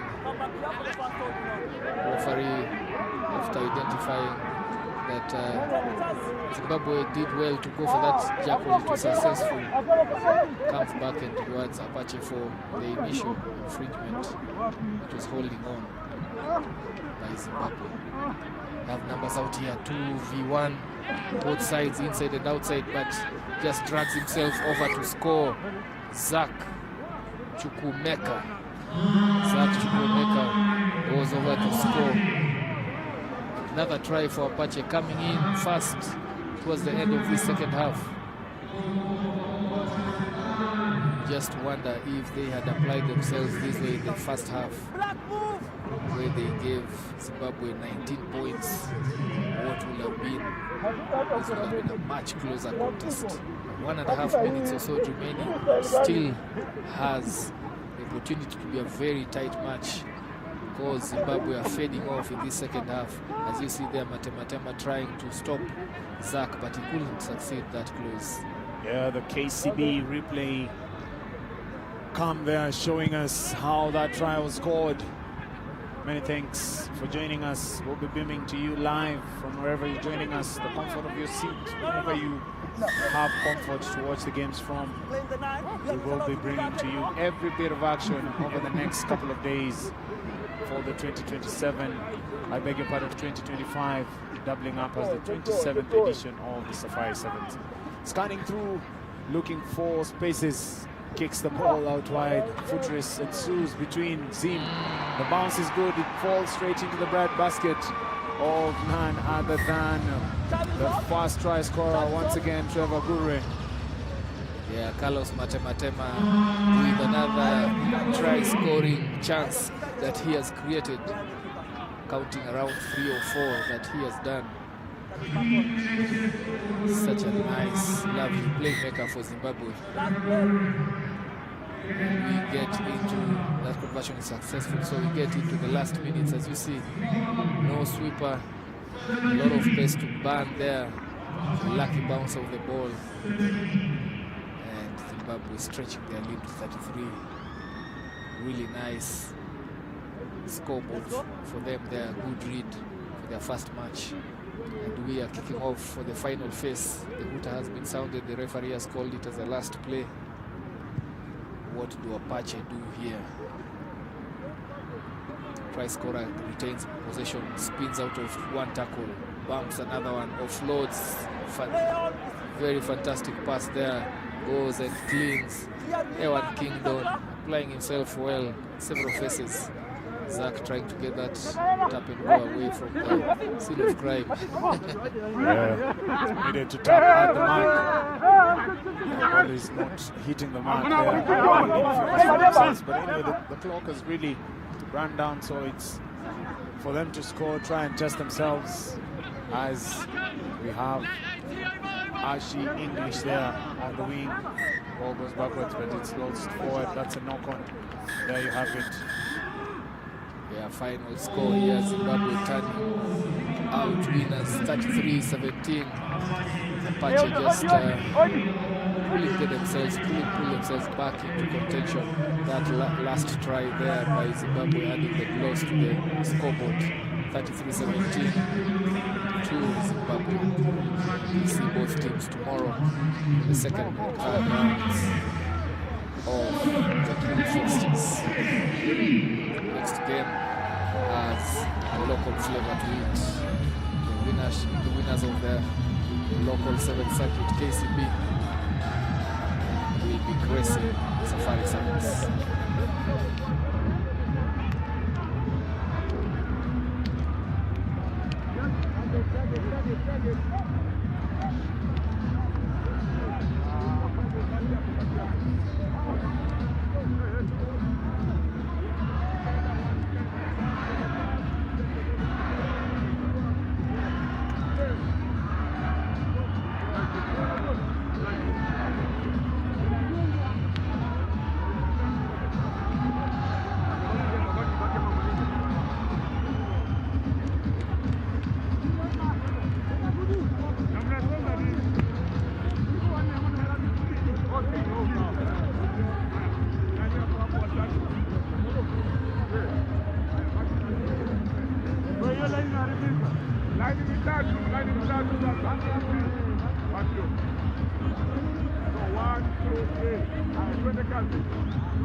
KCB Rugby taking on Shogun.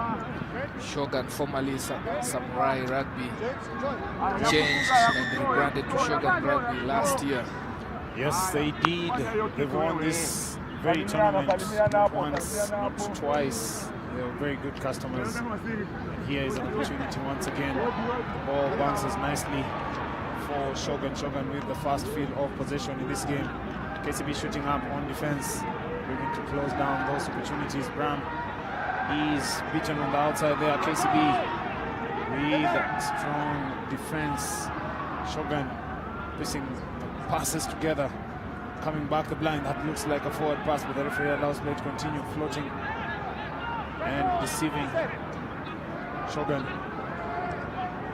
Shogun missing the pass there. Good strong defense there. Mike Okesa. Referee says the tackle is complete. They have to release. Mike Okesa goes in to counteract. Good tackle there, but the damage had been caused on the inside. And that is a try to Coscuela Francisco. Good pressure play there from Shogun. Shogun retaining possession, being very key in that first play, denying KCB an opportunity to turn it over. Conversion is successful, and finally, after several faces in the red zone, flooding in that tackle that took out 2 men, going over Francisco scores. Shogun Rugby will be contenders anytime they appear. They have a pedigree. They have one of the most number of wins for a foreign team, the Safari Sevens. And last year, they lost it in the finals to Shujaa. It was a close match, that one, 12-0. So you would think they'll want to get one better this year and win the title once more. KCB in the deep waters here, coming up against a very strong Shogun team.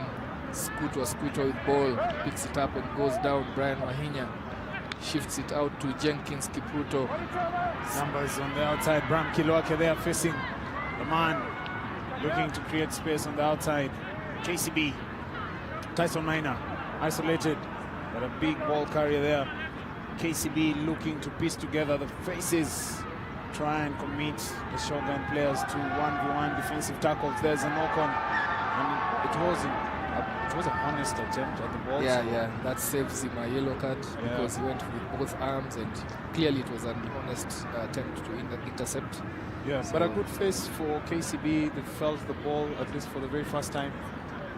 Yeah, they have been able to get themselves into the feel of the game, but they're still in their own territory. They're still in their own half, and they still have possession. So, well, the scoreline is not as bad as one would think.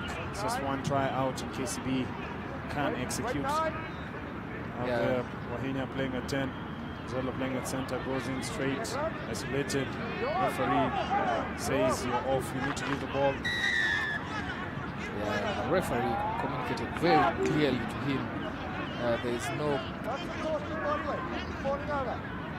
clear falling over. He was off his feet, and the referee called him out, didn't listen, and gave referee no option there. Penalizes them. KCB just restarting that one, going for touch, but ahead of mark. So referee gives them benefit of doubt, calls it back to be taken on the map. The mark. KCB will be looking at this match as one of their toughest in their pool, because they are playing against the finalists of last year's Safari 7.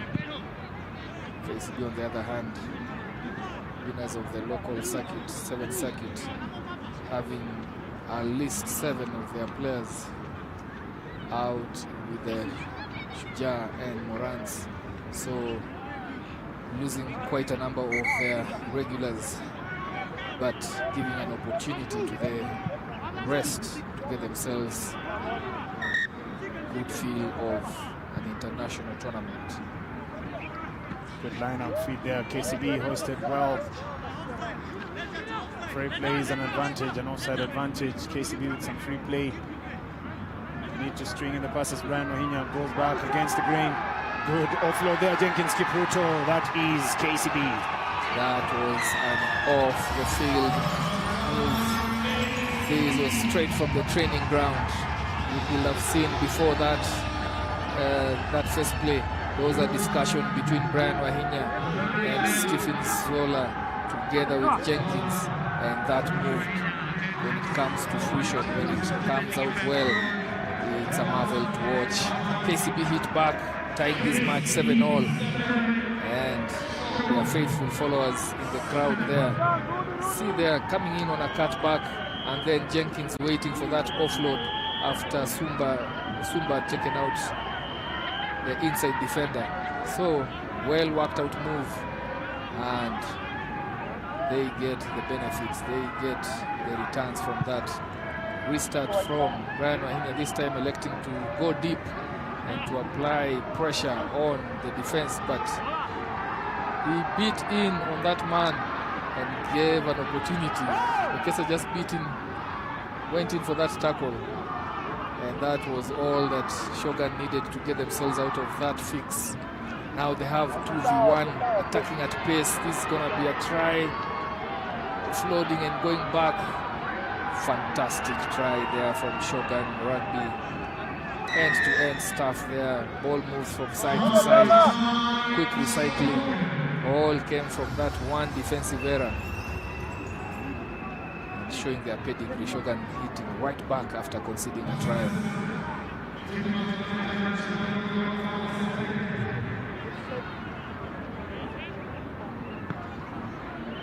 The moment Kilwake Sifuna went for that tackle when he didn't need to, he created extra man attack for Shogun. And from there it was catch-up rugby from KCB. That conversion. Missed the conversion, so scores remain 12-7 in favor of Shogun. A fantastic match this one to watch in this first half.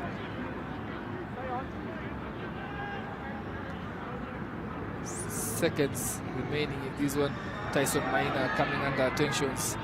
Aggressive tackle there from Shogun Rugby. Sikuto with ball. He has pace. Releases Jenkins. Jenkins goes.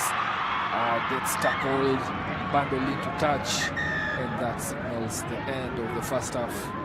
Both teams gave as much as they received. Sikuto there, just Austin gives it to Jenkins. Jenkins trying to pin his ears. But good cross-cover defense coming in there from Sanchez Lopez. And we get into the halftime. Shogun leading this one, 12-7.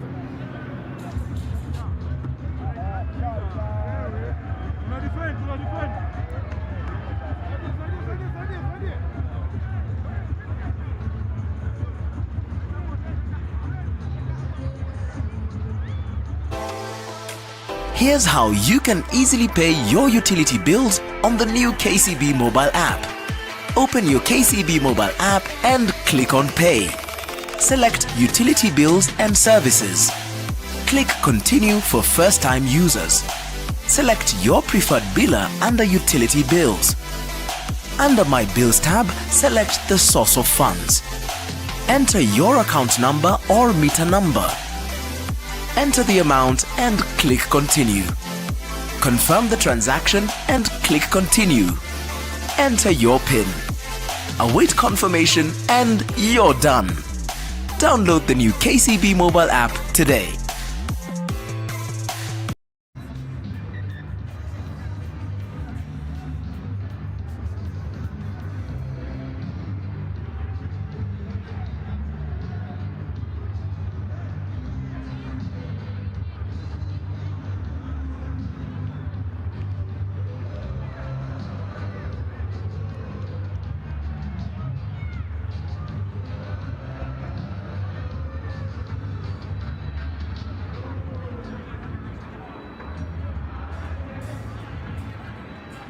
Totally, the fan cam there, the KCB fan cam coming through. The pictures are live, courtesy of KCB Bank. This is the place to be over the next 2 days, Jake. Absolutely, shouldn't miss out if you're watching us live and you're around. You can make your way tomorrow, starting early, and book a ticket. Tico Hub still open.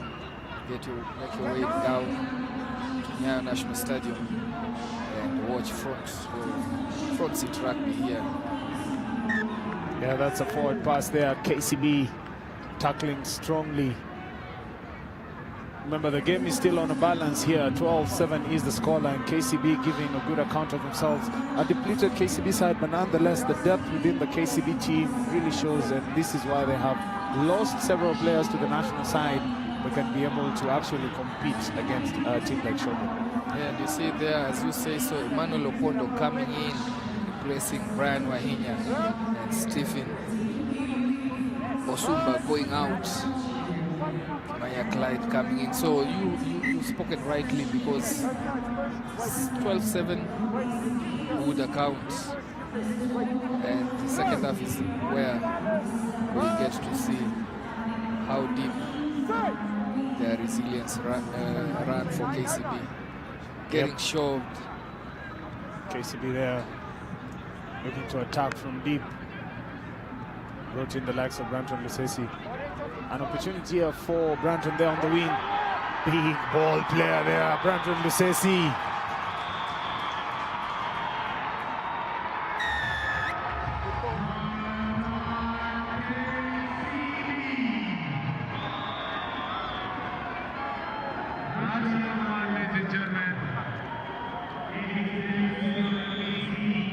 Just come onto the pitch, fresh legs and speed to burn.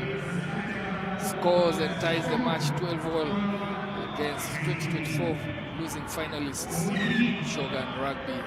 Conversion is good. KCB hit the front for the first time in this match, 14-12. As you see there, just took his man out. The KCB replay match there, Branton Lusesi.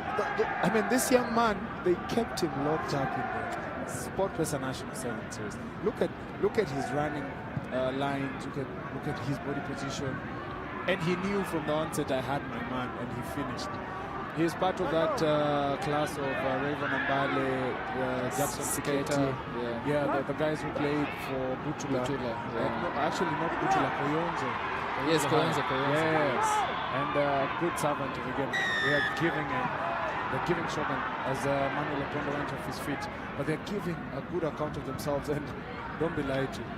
He can run into space, and he can run into contact. Yeah, first touch of the ball, gets himself onto the scoreboard, helps KCB to hit the front. This is really nice from them. And as you look at it, KCB leading against Shogun Rugby, that's no mean feat at all by any stretch of our imaginations, because Shogun Rugby, as they looked at the fixture list, this is one that they would have identified as an easy win, because just of the way Shogun Rugby brings together fantastic players from all around the world. This team is heavily laden by Spanish players, some who have played Monaco Rugby Sevens. In the case of Moreno Manuel, who has also been in the recently launched India Premier League. So they have pedigree across their ranks, and for KCB to just hold them within 2 points and then hit the front is a good thing. As we say, so now they're into KCB's red zone. This looks ominous for KCB, and it is ominous. They get themselves back into the lead with that try, working coast to coast. And KCB realizing they are in a fixture, they're in a match, they need. This is top level, top drawer stuff from Shogun Rugby. Hitting back.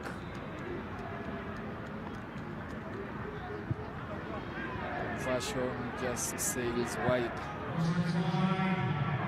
Still a close match, this one, 17-14. Flirting with the touchline, but sure of what he had in him, going to score. Frevidic Jeremy.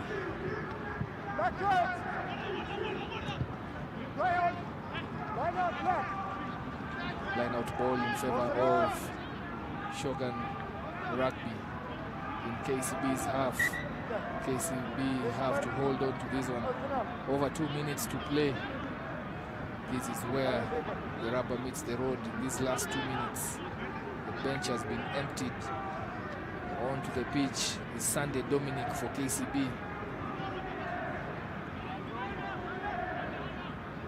Carrying and stepping back into traffic there. Goes to deck. Platform reset from Shogun. Then they move it quickly to the right. Loop cutout pass there to the wing. But KCB scramble well to cover that space. Shogun regroup and come to the left using the full pitch. That is an interesting knock-on. Well, they've given KCB an opportunity. This would have been that last nail on the coffin for Shogun if they had kept the ball in hand and scored. But this here, ladies and gentlemen, is an opportunity for KCB to strike. And probably... Yeah, just over a minute to go. 3 points separating the teams.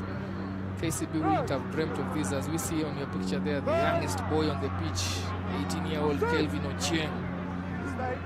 Kelvin Ochieng, one of those prospects. Fantastic prospects for Kenya Rugby. Yeah, Branton once again. This time round he gets nabbed. They've stolen it. It's a good counter-attack. Well, there's also something he needs to improve on. That is his awareness, that isolation being KCB have it. KCB have it. And going down that line. Yeah, the referee has been said. Now coming through the side. Yeah. But I thought I had the referee say leave it black, but that must have been a call from the assistant referee. Because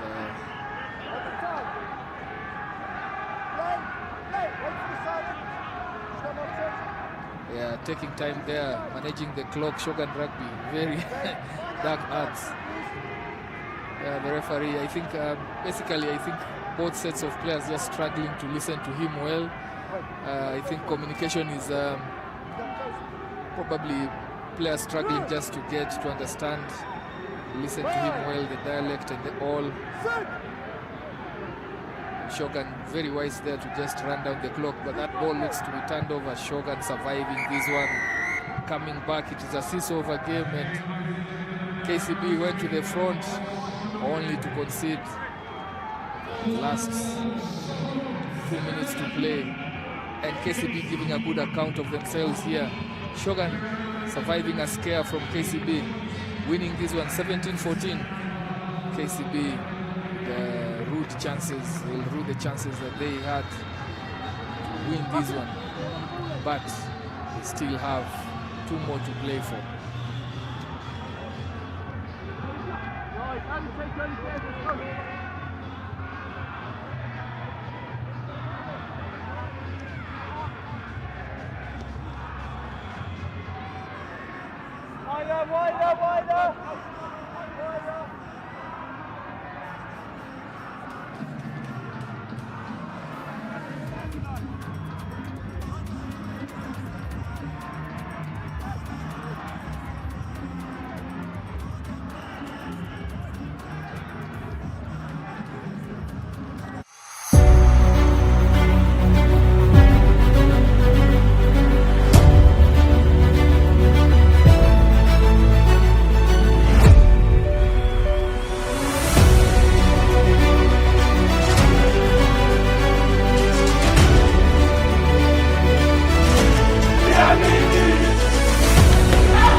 Champes, uko mood gani?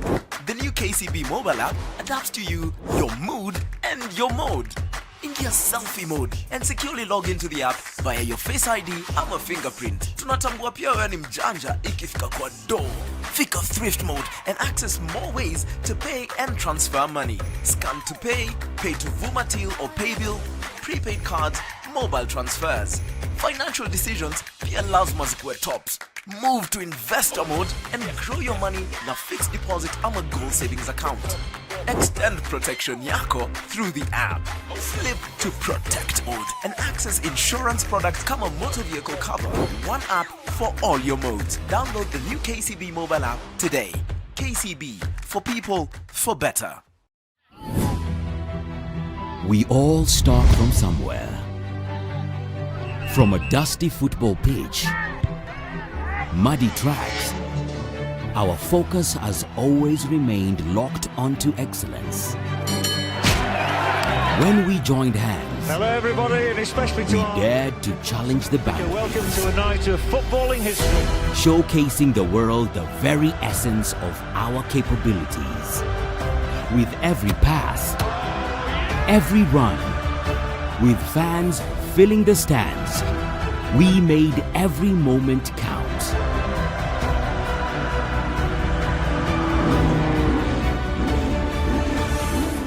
It was a tough morning. Even in the face of adversity, we never wavered, never lost sight of our goal. We fought, rose from the ashes, stronger than ever before. One truth remains: the journey continues.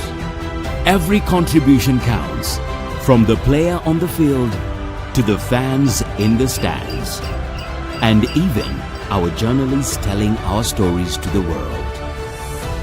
We aim to recognize, appreciate, and empower your dreams through providing part of support you need to achieve your dreams. Introducing Tujiamini. Let's believe in ourselves.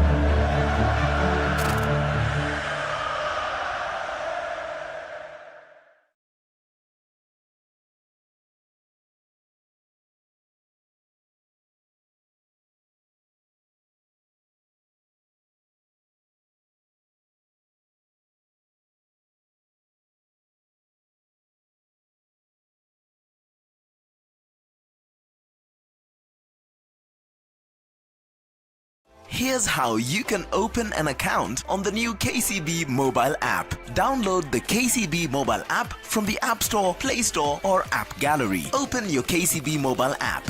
Click on Get Started to create your profile. Verify your phone number. Click on Document Capture.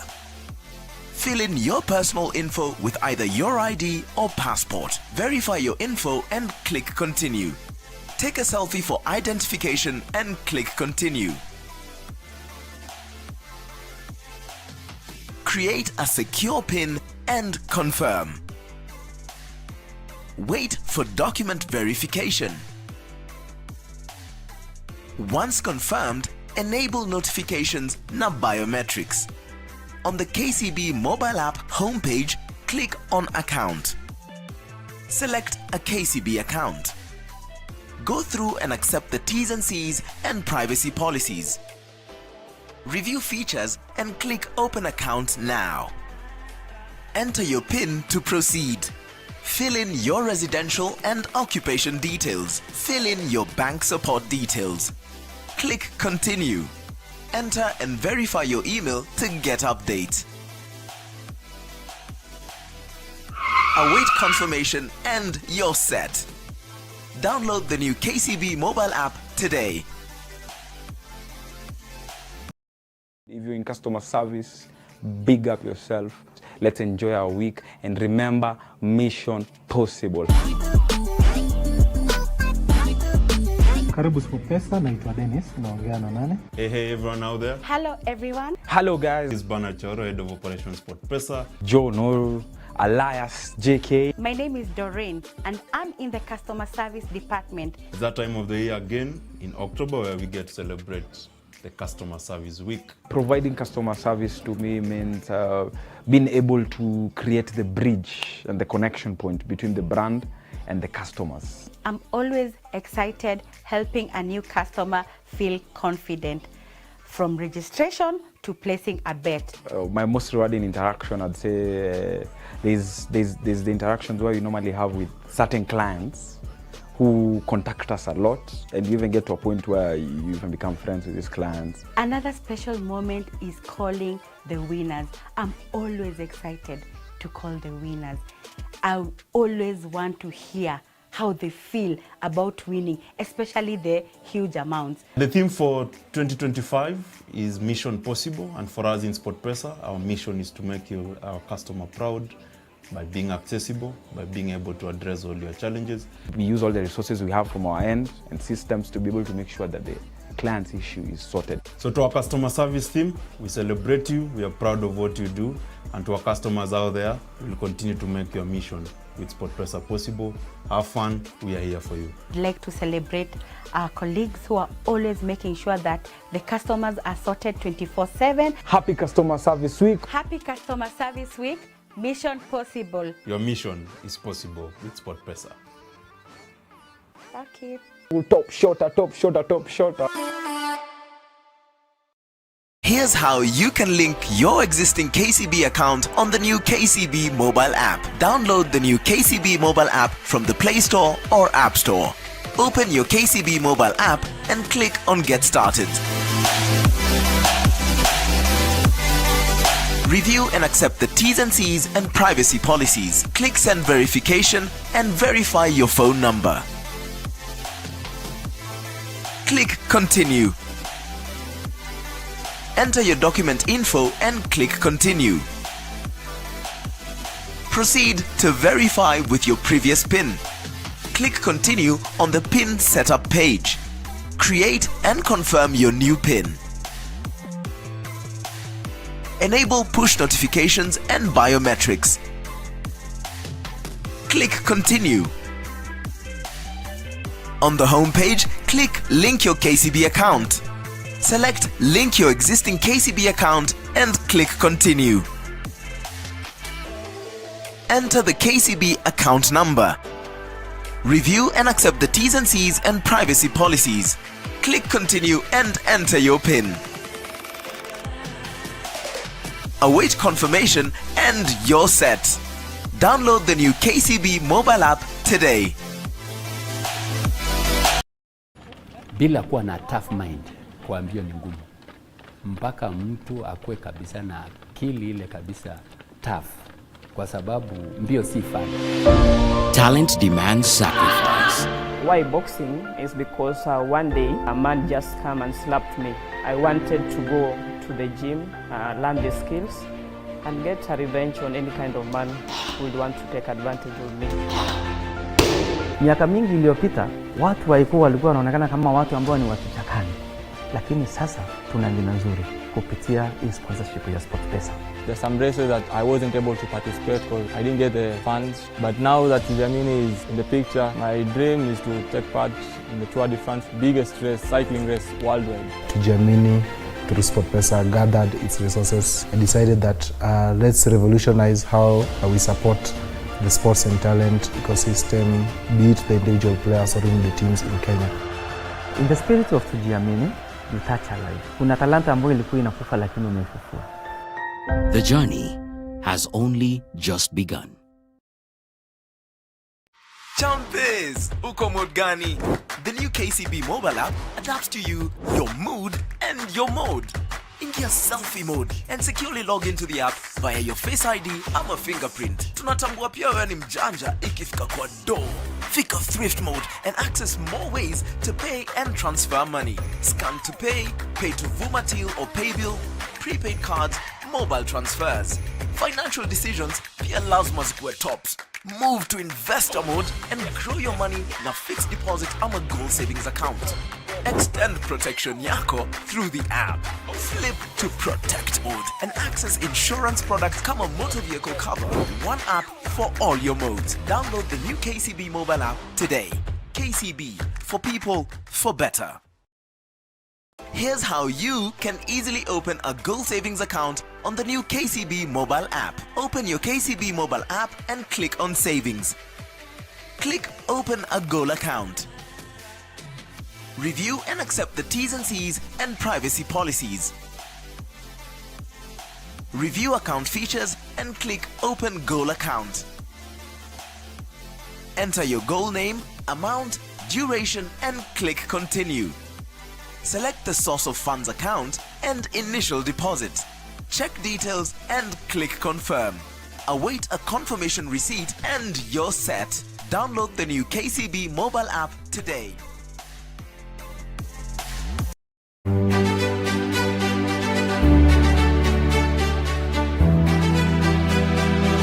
My name is Jesse Kamau. Wycliffe Ochieng. Frank Oigdo. Michael Were Muhusia. Bonga boli ukipenda. Mimi ni football analyst na business person in Thika. Mimi ni football fan na mwanabiashara. SportPesa imekuwa ni kampuni moja fiti. Kuna siku nimepata challenge ya kuangalia bet history, nikapigia customer care na walinielezea mzuri, nilisikia ni watu polite sana, walinielezea na nikashika. Sasa hata nikiingia kwa nini betting hapo naweza angalia hiyo bet history na vile game inaendelea. I have interacted with the SportPesa customer service maybe twice or thrice. My money had not reflected from M-Pesa to the SportPesa account. I called the customer service team and I was guided appropriately. The service was good and I was very happy. It's over 10 years. Niko na app ya SportPesa, lakini kuna wakati ikivuruga kiasi napiga simu, unaona, wananielekeza. Kuna wakaniambia uninstall, anzisha, refresh, vitu kama hizo. Uzuri kwa mimi inakuwa ni faster, unaona. Nilikuwa na issue na pin yangu, so walinisaidia sana. Within few minutes walisort hiyo issue. Na wa big up sana. Ukiwa na shida yote kwa SportPesa, ni watu friendly, wanapenda makastoma, wanatujali. Wewe piga simu, usikue muoga, wewe wapigie, utasaidika. Kama uwezi bonga na wao, wako na social media, unaweza acha ujumbe wako hapo na utasaidika. The SportPesa customer service team, they stay put na wazidi kutusaidia. Tuna appreciate ile kazi unafanya. Kuendelea hivyo hivyo kwa ajili ya kwa swift. Happy Customer Service Week. Happy Customer Service Week. Happy Customer Service Week. We are immensely proud of you. Happy Customer Service Week, mzee.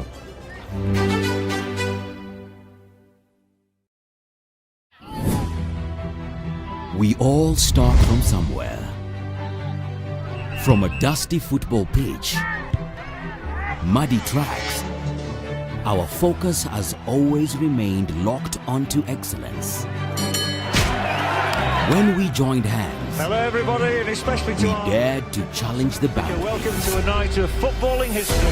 Showcasing the world the very essence of our capabilities. With every pass, every run, with fans filling the stands, we made every moment count.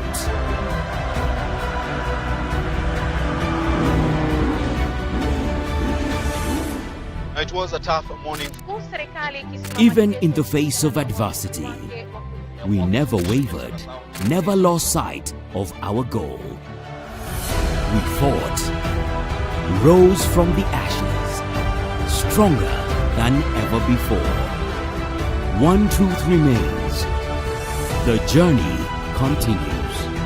Every contribution counts, from the player on the field to the fans in the stands, and even our journalists telling our stories to the world.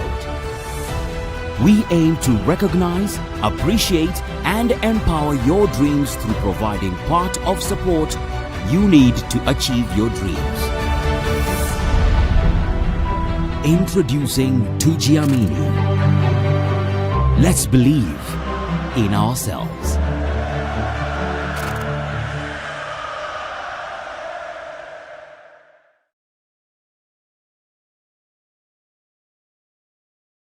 Here's how you can easily open a goal savings account on the new KCB mobile app. Open your KCB mobile app and click on savings. Click open a goal account. Review and accept the T's and C's and privacy policies. Review account features and click Open Goal Account. Enter your goal name, amount, duration and click Continue. Select the source of funds account and initial deposit. Check details and click Confirm. Await a confirmation receipt and you're set. Download the new KCB mobile app today. Here's how you can open an account on the new KCB mobile app. Download the KCB mobile app from the App Store, Play Store or App Gallery. Open your KCB mobile app. Click on Get Started to create your profile. Verify your phone number. Click on Document Capture. Fill in your personal info with either your ID or passport. Verify your info and click Continue. Take a selfie for identification and click Continue. Create a secure PIN and confirm. Wait for document verification. Once confirmed, enable notifications na biometrics. On the KCB mobile app homepage, click on Account. Select a KCB account. Go through and accept the T's and C's and privacy policies. Review features and click Open Account now. Enter your PIN to proceed. Fill in your residential and occupation details. Fill in your bank support details. Click Continue. Enter and verify your email to get update. Await confirmation and you're set. Download the new KCB mobile app today.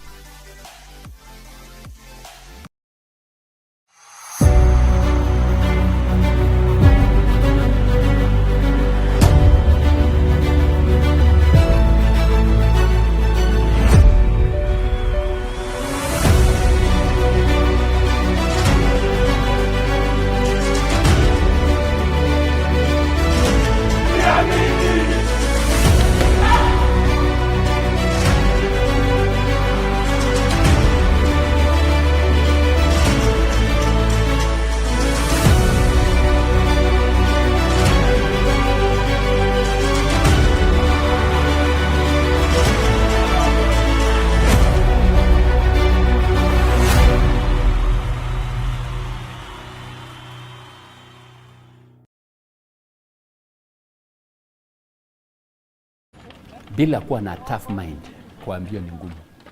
Mpaka mtu akue kabisa na akili ile kabisa tough, kwa sababu mbio si fun. Talent demands sacrifice. Why boxing is because one day a man just came and slapped me. I wanted to go to the gym, learn the skills and get a revenge on any kind of man who would want to take advantage of me. Miaka mingi iliyopita watu walikuwa wanaonekana kama watu ambao ni wakichakani, lakini sasa tuna jina nzuri kupitia hii sponsorship ya SportPesa. There's some races that I wasn't able to participate because I didn't get the funds. But now that Jamini is in the picture, my dream is to take part in the Tour de France, biggest race, cycling race worldwide. Jamini, through SportPesa, gathered its resources and decided that let's revolutionize how we support the sports and talent ecosystem, be it the individual players or even the teams in Kenya. In the spirit of Tujiamini, you touch a life. Kuna talanta ambayo ilikuwa inakufa lakini umeifufua. The journey has only just begun. Here's how you can easily open a goal savings account on the new KCB mobile app. Open your KCB mobile app and click on Savings. Click Open a Goal Account. Review and accept the T's and C's and privacy policies. Review account features and click Open Goal Account. Enter your goal name, amount, duration and click Continue. Select the source of funds account and initial deposit. Check details and click Confirm. Await a confirmation receipt and you're set. Download the new KCB mobile app today. Champes, uko mood gani? The new KCB mobile app adapts to you, your mood, and your mode. Ingia selfie mode and securely log into the app via your Face ID ama fingerprint. Tunatambua pia wewe ni mjanja ikifika kwa do.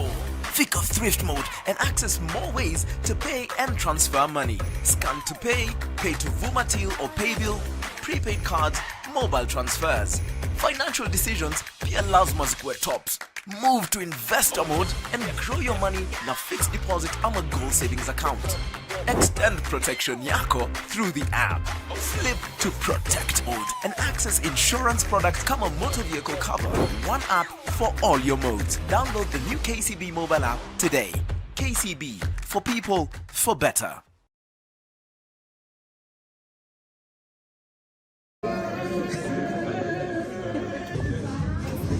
Washa.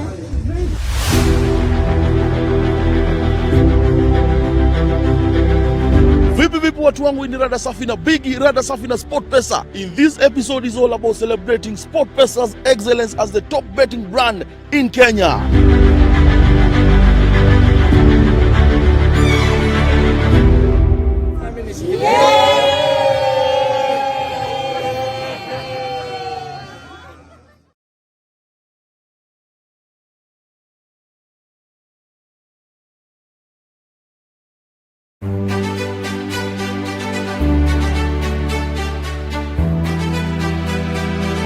My name is Jesse Kamau. To Wycliffe Ochieng. Frank Oigo. Michael Were Muhusia. Bonga boli ukipenda. Mimi ni football analyst na business person in Thika.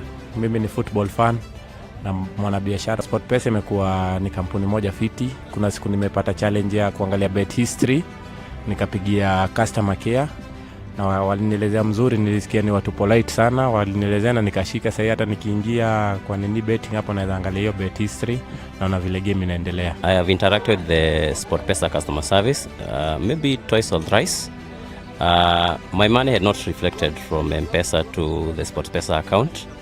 I called the customer service team and I was guided appropriately. The service was good and I was very happy. It's over 10 years. Niko na app ya SportPesa, lakini kuna wakati ikivuruga kiasi napiga simu, unaona, wananielekeza. Kuna wakaniambia uninstall, anzisha, refresh, vitu kama hizo.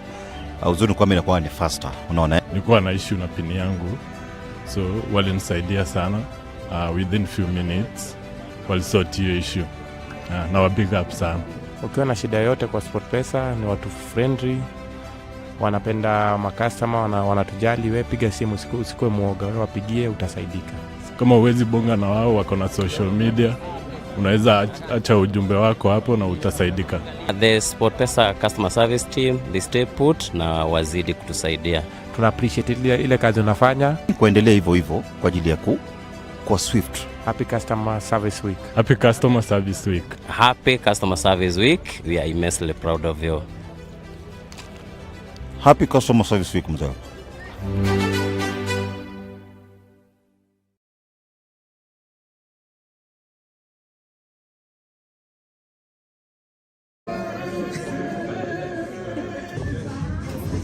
Washa.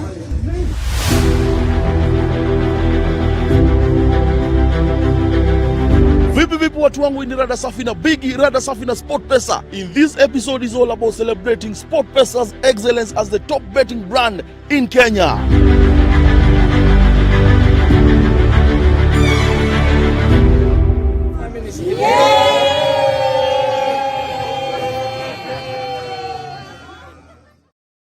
Here's how you can open an account on the new KCB mobile app. Download the KCB mobile app from the App Store, Play Store, or App Gallery. Open your KCB mobile app. Click on Get Started to create your profile. Verify your phone number. Click on Document Capture. Fill in your personal info with either your ID or passport. Verify your info and click Continue. Take a selfie for identification and click Continue. Create a secure PIN and confirm. Wait for document verification. Once confirmed, enable notifications na biometrics. On the KCB mobile app homepage, click on Account. Select a KCB account. Go through and accept the T's and C's and privacy policies.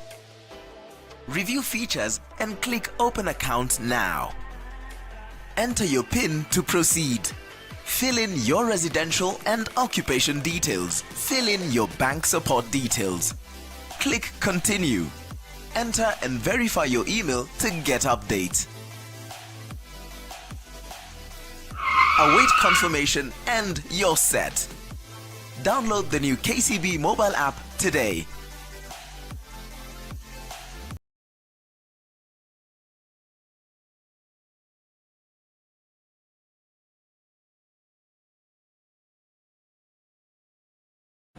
Bila kuwa na tough mind, kuambia ni ngumu. Mpaka mtu akue kabisa na akili ile kabisa tough, kwa sababu mbio si fun. Talent demands sacrifice. Why boxing is because one day a man just came and slapped me. I wanted to go to the gym, learn the skills and get a revenge on any kind of man who would want to take advantage of me. Miaka mingi iliyopita watu walikuwa wanaonekana kama watu ambao ni wakichakani, lakini sasa tuna jina nzuri kupitia hii sponsorship ya SportPesa. There's some races that I wasn't able to participate because I didn't get the funds. But now that Jamini is in the picture, my dream is to take part in the Tour de France, biggest race, cycling race worldwide. Jamini, through SportPesa, gathered its resources and decided that let's revolutionize how we support the sports and talent ecosystem, be it the individual players or even the teams in Kenya. In the spirit of Tujiamini, you touch a life. Kuna talanta ambayo ilikuwa inakufa lakini umeifufua. The journey has only just begun.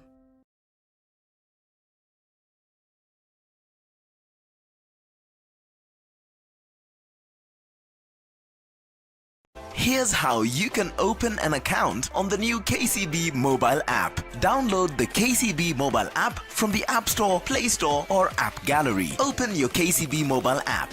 Click on Get Started to create your profile. Verify your phone number. Click on Document Capture. Fill in your personal info with either your ID or passport. Verify your info and click Continue. Take a selfie for identification and click Continue. Create a secure PIN and confirm. Wait for document verification. Once confirmed, enable notifications na biometrics. On the KCB mobile app homepage, click on Account. Select a KCB account. Go through and accept the T's and C's and privacy policies. Review features and click Open Account now. Enter your PIN to proceed. Fill in your residential and occupation details. Fill in your bank support details.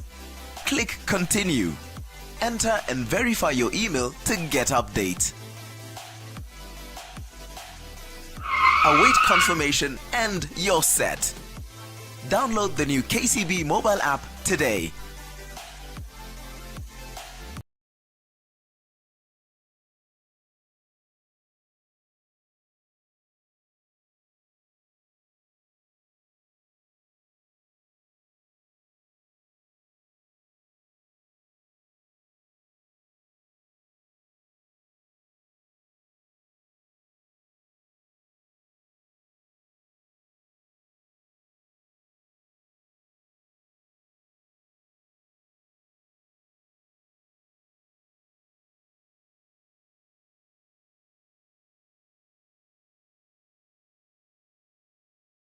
Here's how you can open an account on the new KCB mobile app. Download the KCB mobile app from the App Store, Play Store or App Gallery. Open your KCB mobile app.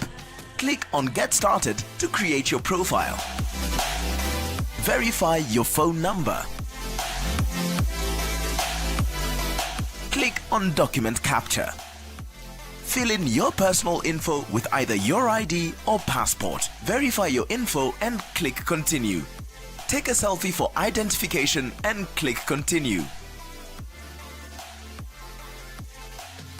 Create a secure PIN and confirm. Wait for document verification. Once confirmed, enable notifications na biometrics.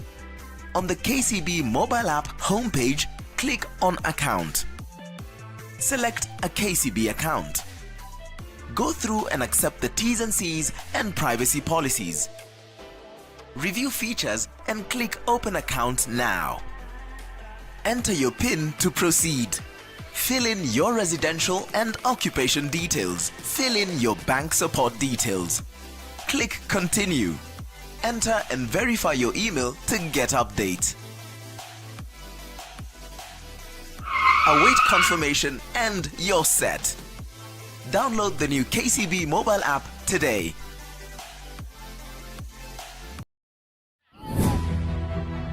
We all start from somewhere. From a dusty football pitch, muddy tracks, our focus has always remained locked onto excellence. When we joined hands, Hello everybody, and especially to we dared to challenge the boundaries. Welcome to a night of footballing history. Showcasing the world the very essence of our capabilities. With every pass, every run, with fans filling the stands, we made every moment count.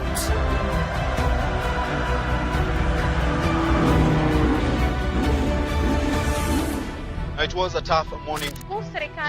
Even in the face of adversity, we never wavered, never lost sight of our goal.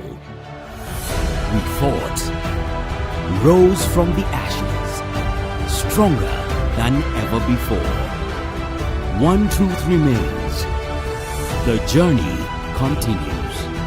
Every contribution counts, from the player on the field to the fans in the stands, and even our journalists telling our stories to the world. We aim to recognize, appreciate, and empower your dreams through providing part of support you need to achieve your dreams. Introducing Tujiamini. Let's believe in ourselves.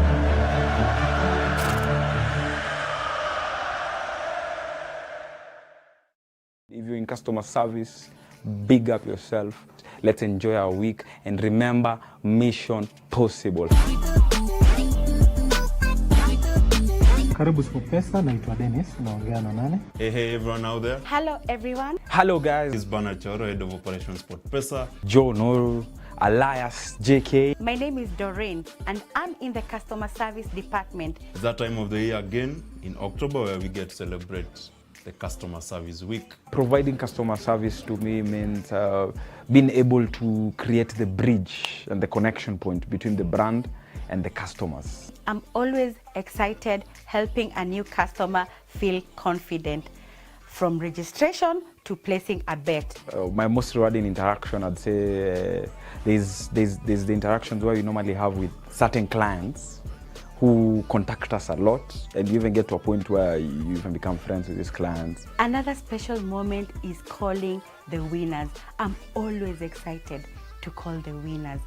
I always want to hear how they feel about winning, especially the huge amounts. The theme for 2025 is Mission Possible, and for us in SportPesa, our mission is to make our customer proud by being accessible, by being able to address all your challenges. We use all the resources we have from our end and systems to be able to make sure that the client's issue is sorted. So to our customer service team, we celebrate you, we are proud of what you do, and to our customers out there, we will continue to make your mission with SportPesa possible.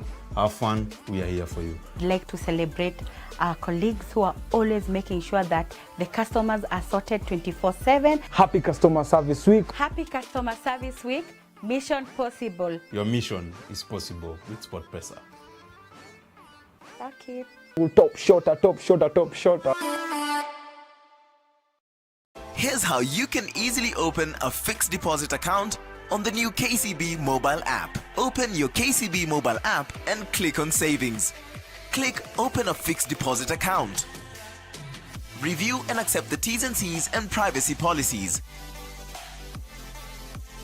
Review account features and click Open Fixed Deposit. Choose the type of fixed deposit.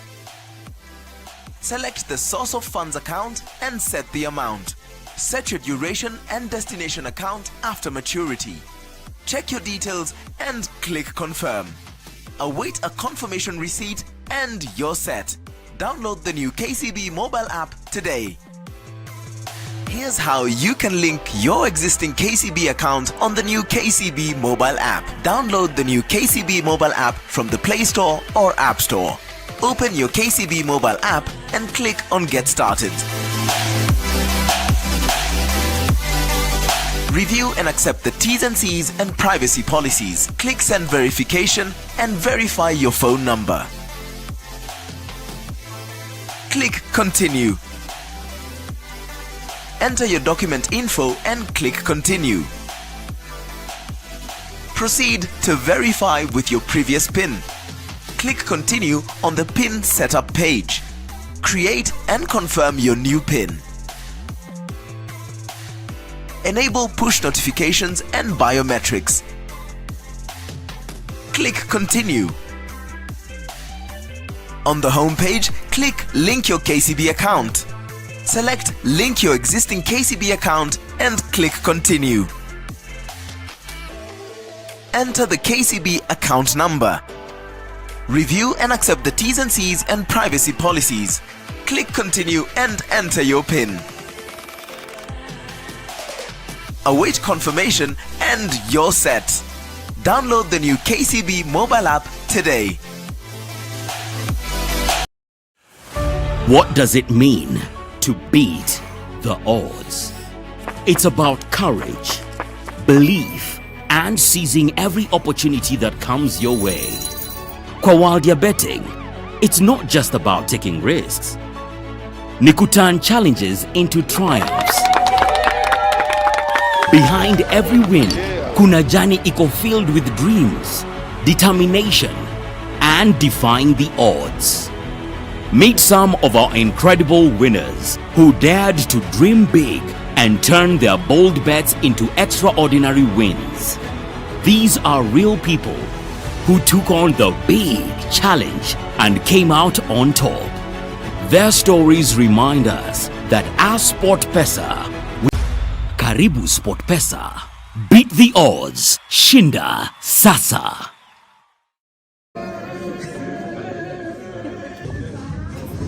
Washa.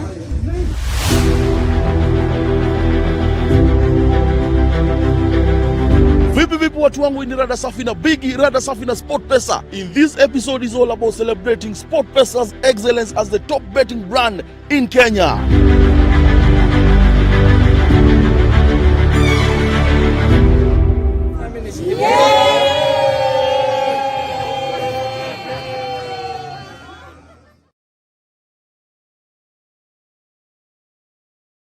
Jumpers! Uko mode gani? The new KCB mobile app adapts to you, your mood, and your mode. Ingia selfie mode and securely log into the app via your Face ID ama fingerprint. Tunatambua pia wewe ni mjanja ikifika kwa door.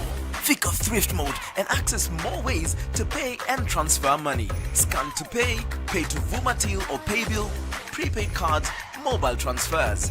Financial decisions pia lazima zikuwe tops. Move to investor mode and grow your money na fixed deposit ama gold savings account. Extend protection yako through the app. Flip to protect mode and access insurance products kama motor vehicle cover. One app for all your modes. Download the new KCB mobile app today. KCB, for people, for better. Here's how you can easily open a gold savings account on the new KCB mobile app. Open your KCB mobile app and click on Savings. Click Open a Goal account. Review and accept the T's and C's and privacy policies.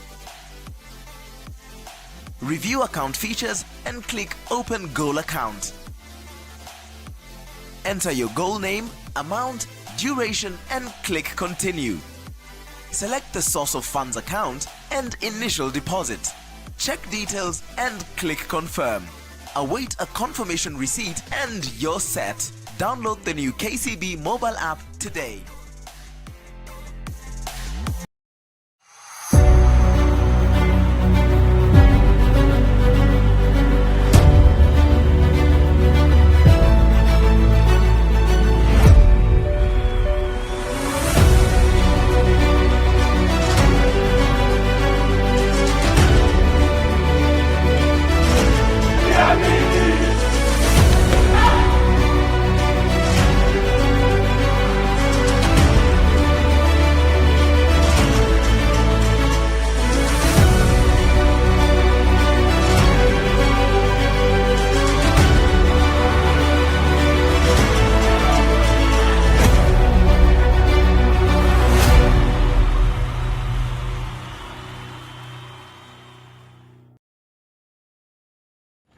Bila kuwa na tough mind, kuambia ni ngumu. Mpaka mtu akue kabisa na akili ile kabisa tough, kwa sababu mbio si fun. Talent demands sacrifice. Why boxing is because one day a man just came and slapped me. I wanted to go to the gym, learn the skills and get a revenge on any kind of man who would want to take advantage of me. Miaka mingi iliyopita watu walikuwa wanaonekana kama watu ambao ni wakichakani, lakini sasa tuna jina nzuri kupitia hii sponsorship ya SportPesa. There's some races that I wasn't able to participate because I didn't get the funds. But now that Jamini is in the picture, my dream is to take part in the Tour de France, biggest race, cycling race worldwide. Jamini, through SportPesa, gathered its resources and decided that let's revolutionize how we support the sports and talent ecosystem, be it the individual players or even the teams in Kenya.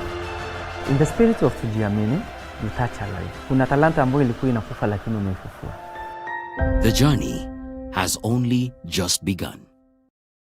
Here's how you can open an account on the new KCB mobile app. Download the KCB mobile app from the App Store, Play Store or App Gallery. Open your KCB mobile app.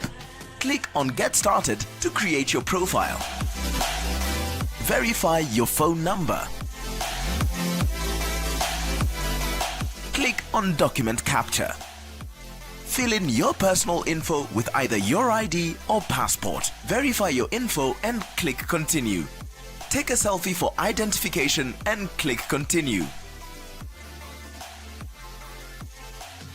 Create a secure PIN and confirm. Wait for document verification. Once confirmed, enable notifications na biometrics. On the KCB mobile app homepage, click on Account. Select a KCB account. Go through and accept the T's and C's and privacy policies. Review features and click Open Account now. Enter your PIN to proceed. Fill in your residential and occupation details. Fill in your bank support details. Click Continue. Enter and verify your email to get update. Await confirmation and you're set. Download the new KCB mobile app today. Here's how you can link your existing KCB account on the new KCB mobile app. Download the new KCB mobile app from the Play Store or App Store. Open your KCB mobile app and click on Get Started. Review and accept the T's and C's and privacy policies. Click Send Verification and verify your phone number. Click Continue. Enter your document info and click Continue. Proceed to verify with your previous PIN. Click Continue on the PIN setup page. Create and confirm your new PIN. Enable push notifications and biometrics. Click Continue. On the home page, click Link your KCB account. Select Link your existing KCB account and click Continue. enter the KCB account number. Review and accept the T's and C's and privacy policies. Click continue and enter your PIN. Await confirmation and you're set. Download the new KCB mobile app today.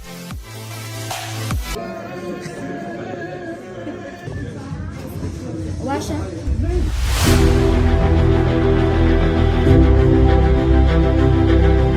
Vipi watu wangu, ni rada safi na bigi, rada safi na SportPesa. In this episode is all about celebrating SportPesa's excellence as the top betting brand in Kenya.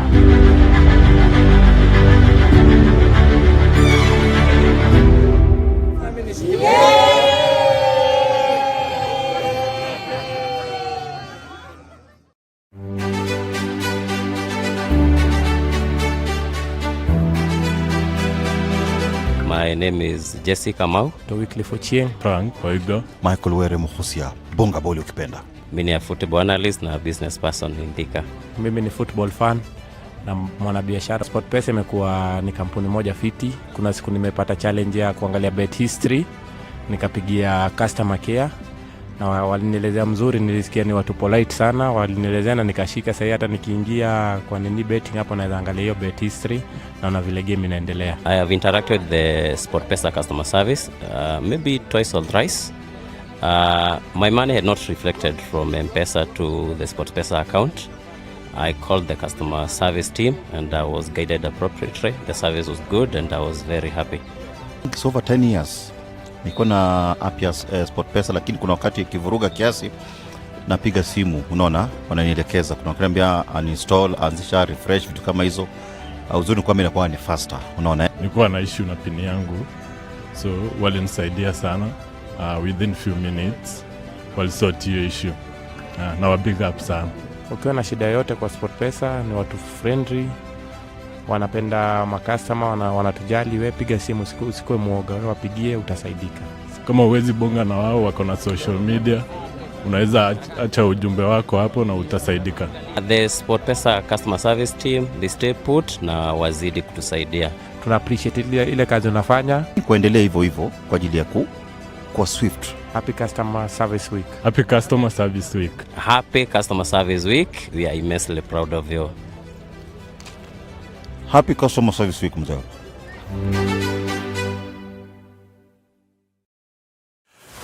What does it mean to beat the odds?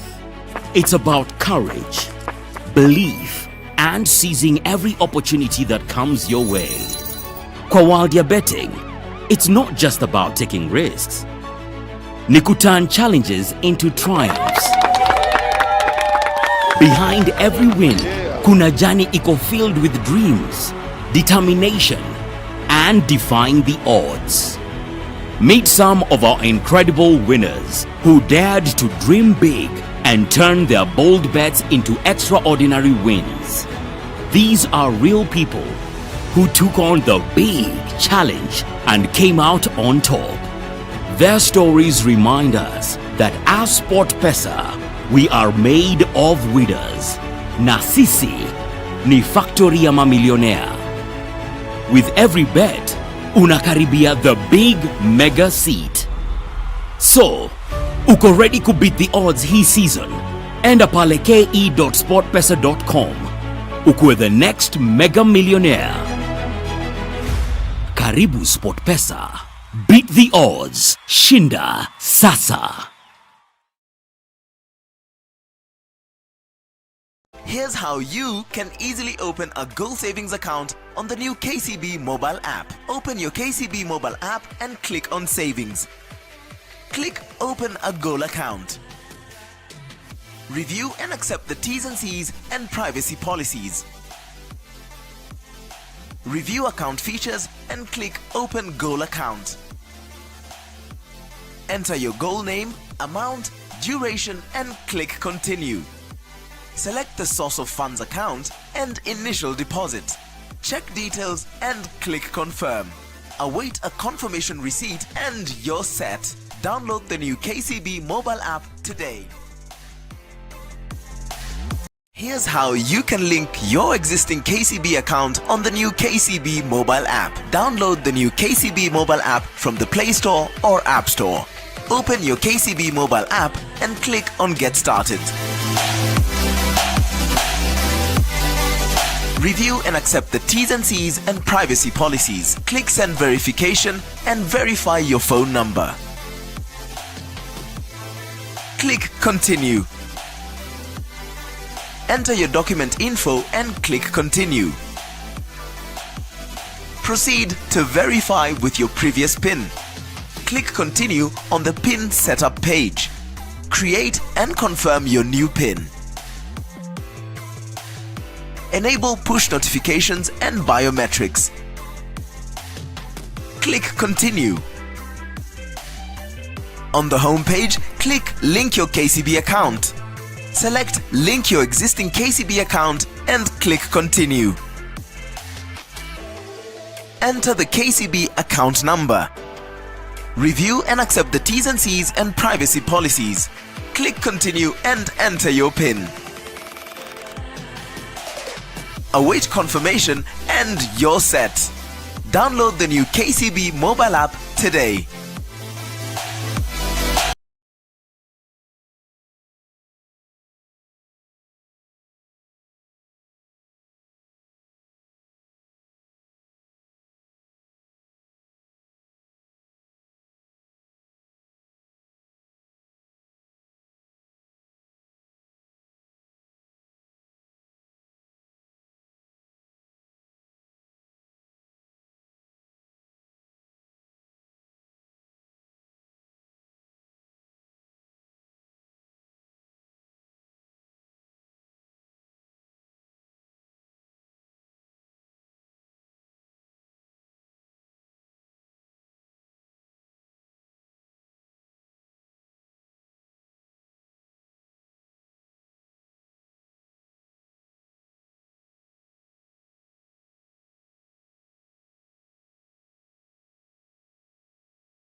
Niko na Willis hapa, alafu one thing nataka confirm ni. Niko na Willis hapa, alafu one thing nataka confirm ni. Hakuna games after this, so we are doing a wrap up. Hakuna games inachezwa after this. Yeah.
Ladies and gentlemen, welcome to the Nyayo National Stadium, the whole of the 2025 Safari 7. We have done match day one. It has been a long day because we had the under 16 tournament taking place right here at the Nyayo National Stadium. The final was concluded early on today.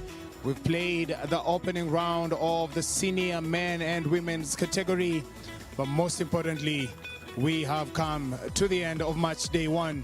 But first things first, before we conclude match day one, I'll be having my guest here, Willis Ojuang from SportPesa.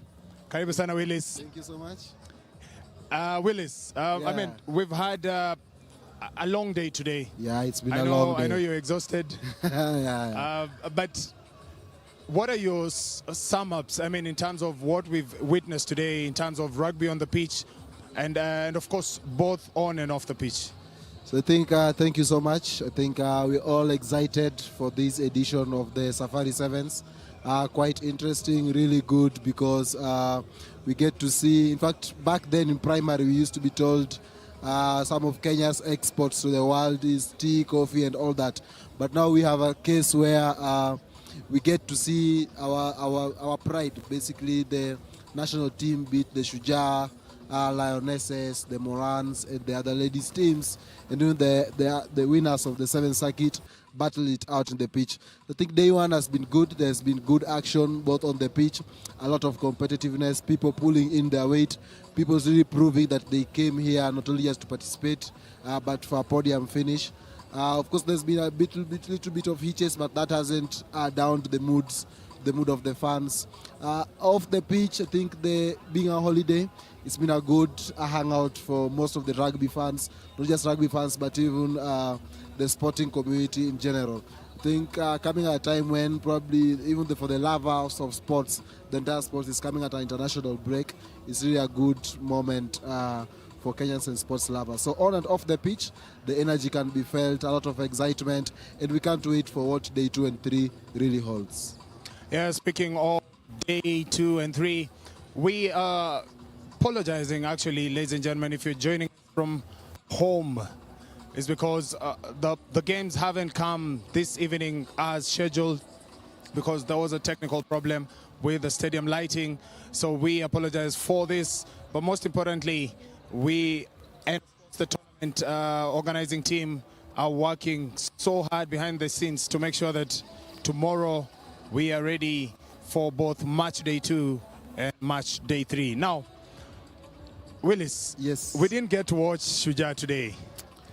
And I know so many people are anticipating. Yeah, they were anticipating to see Shujaa. But looking at tomorrow, we saw the Morans play today. Yes. The likes of Victor Mola, Arnold Uganda. Boys you've seen on the Sport Pesa National 7 circuit coming here to show who and what they're made of. What are your reactions to how the Morans play today?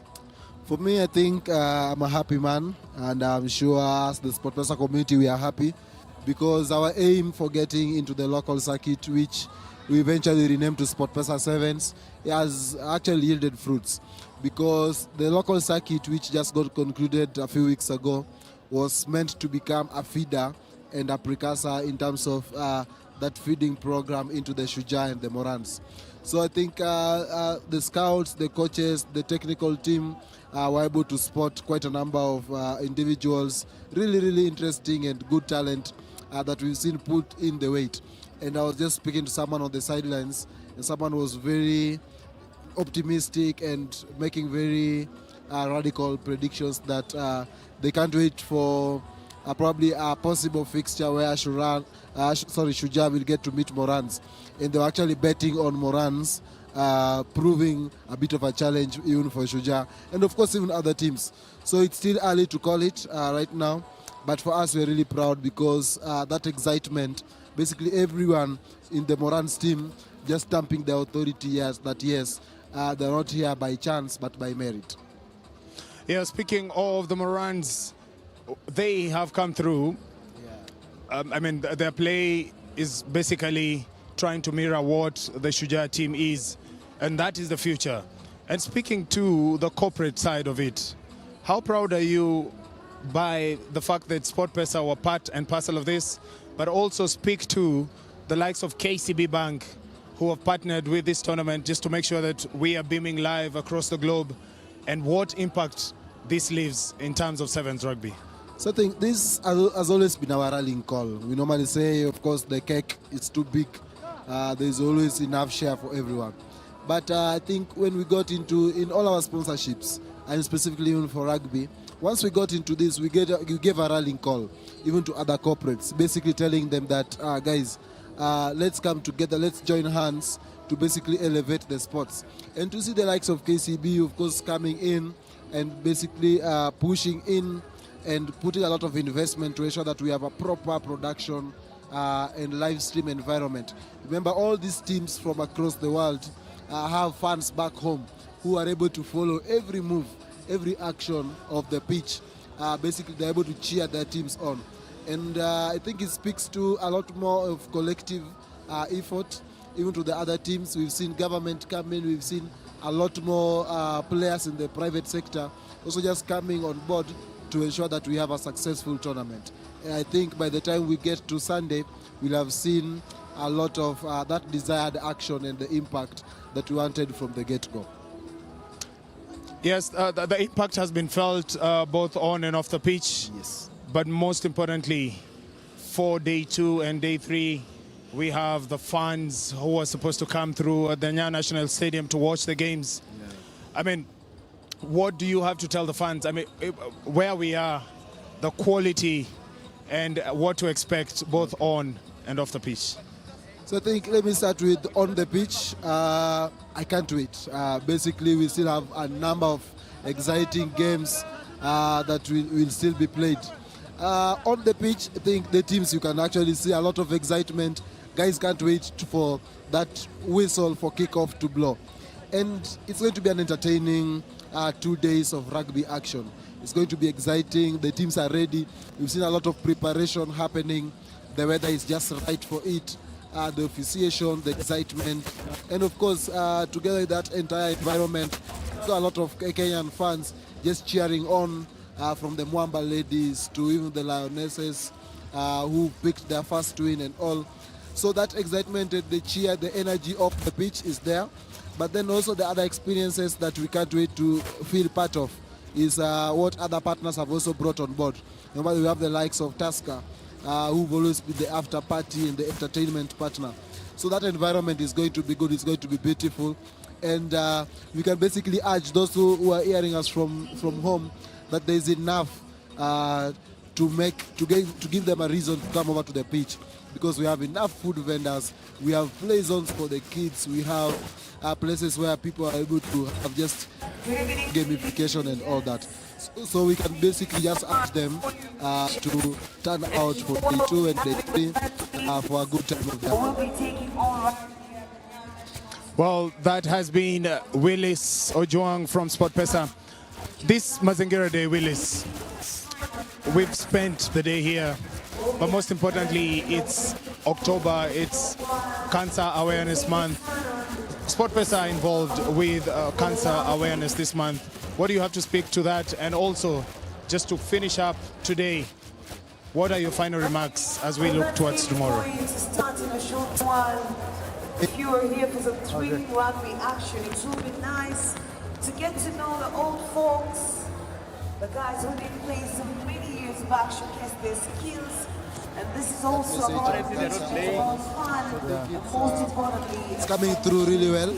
That SportPesa putting together a lot of awareness campaigns just to elevate people, to bring in the knowledge around cancer awareness. So don't be shocked from time to time. Probably you will see some of the teams walking in pink, some of the probably boards and communication assets for SportPesa dimmed in pink.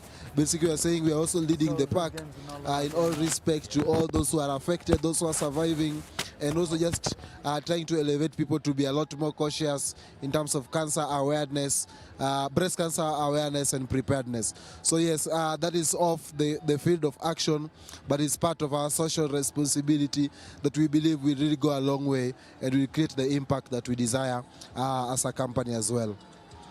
So thank you so much, Walter. We can't wait to have the action on day 2. Yeah. That, ladies and gentlemen, was Willis taking us through what match day 1 has been. Ladies and gentlemen, we've come to the tail end of match day 1, but remember, it is 1 out of 3, and we're looking forward to what day 2 and day 3 brings over the next 2 days of nothing but sevens rugby right here at the Nyayo National Stadium. Many thanks for making it today to be part and parcel of the live stream. Thank you so much to KCB Bank for partnering with Live and of course Kenya Rugby to bring to you the Safari Sevens live to the comfort of your seats.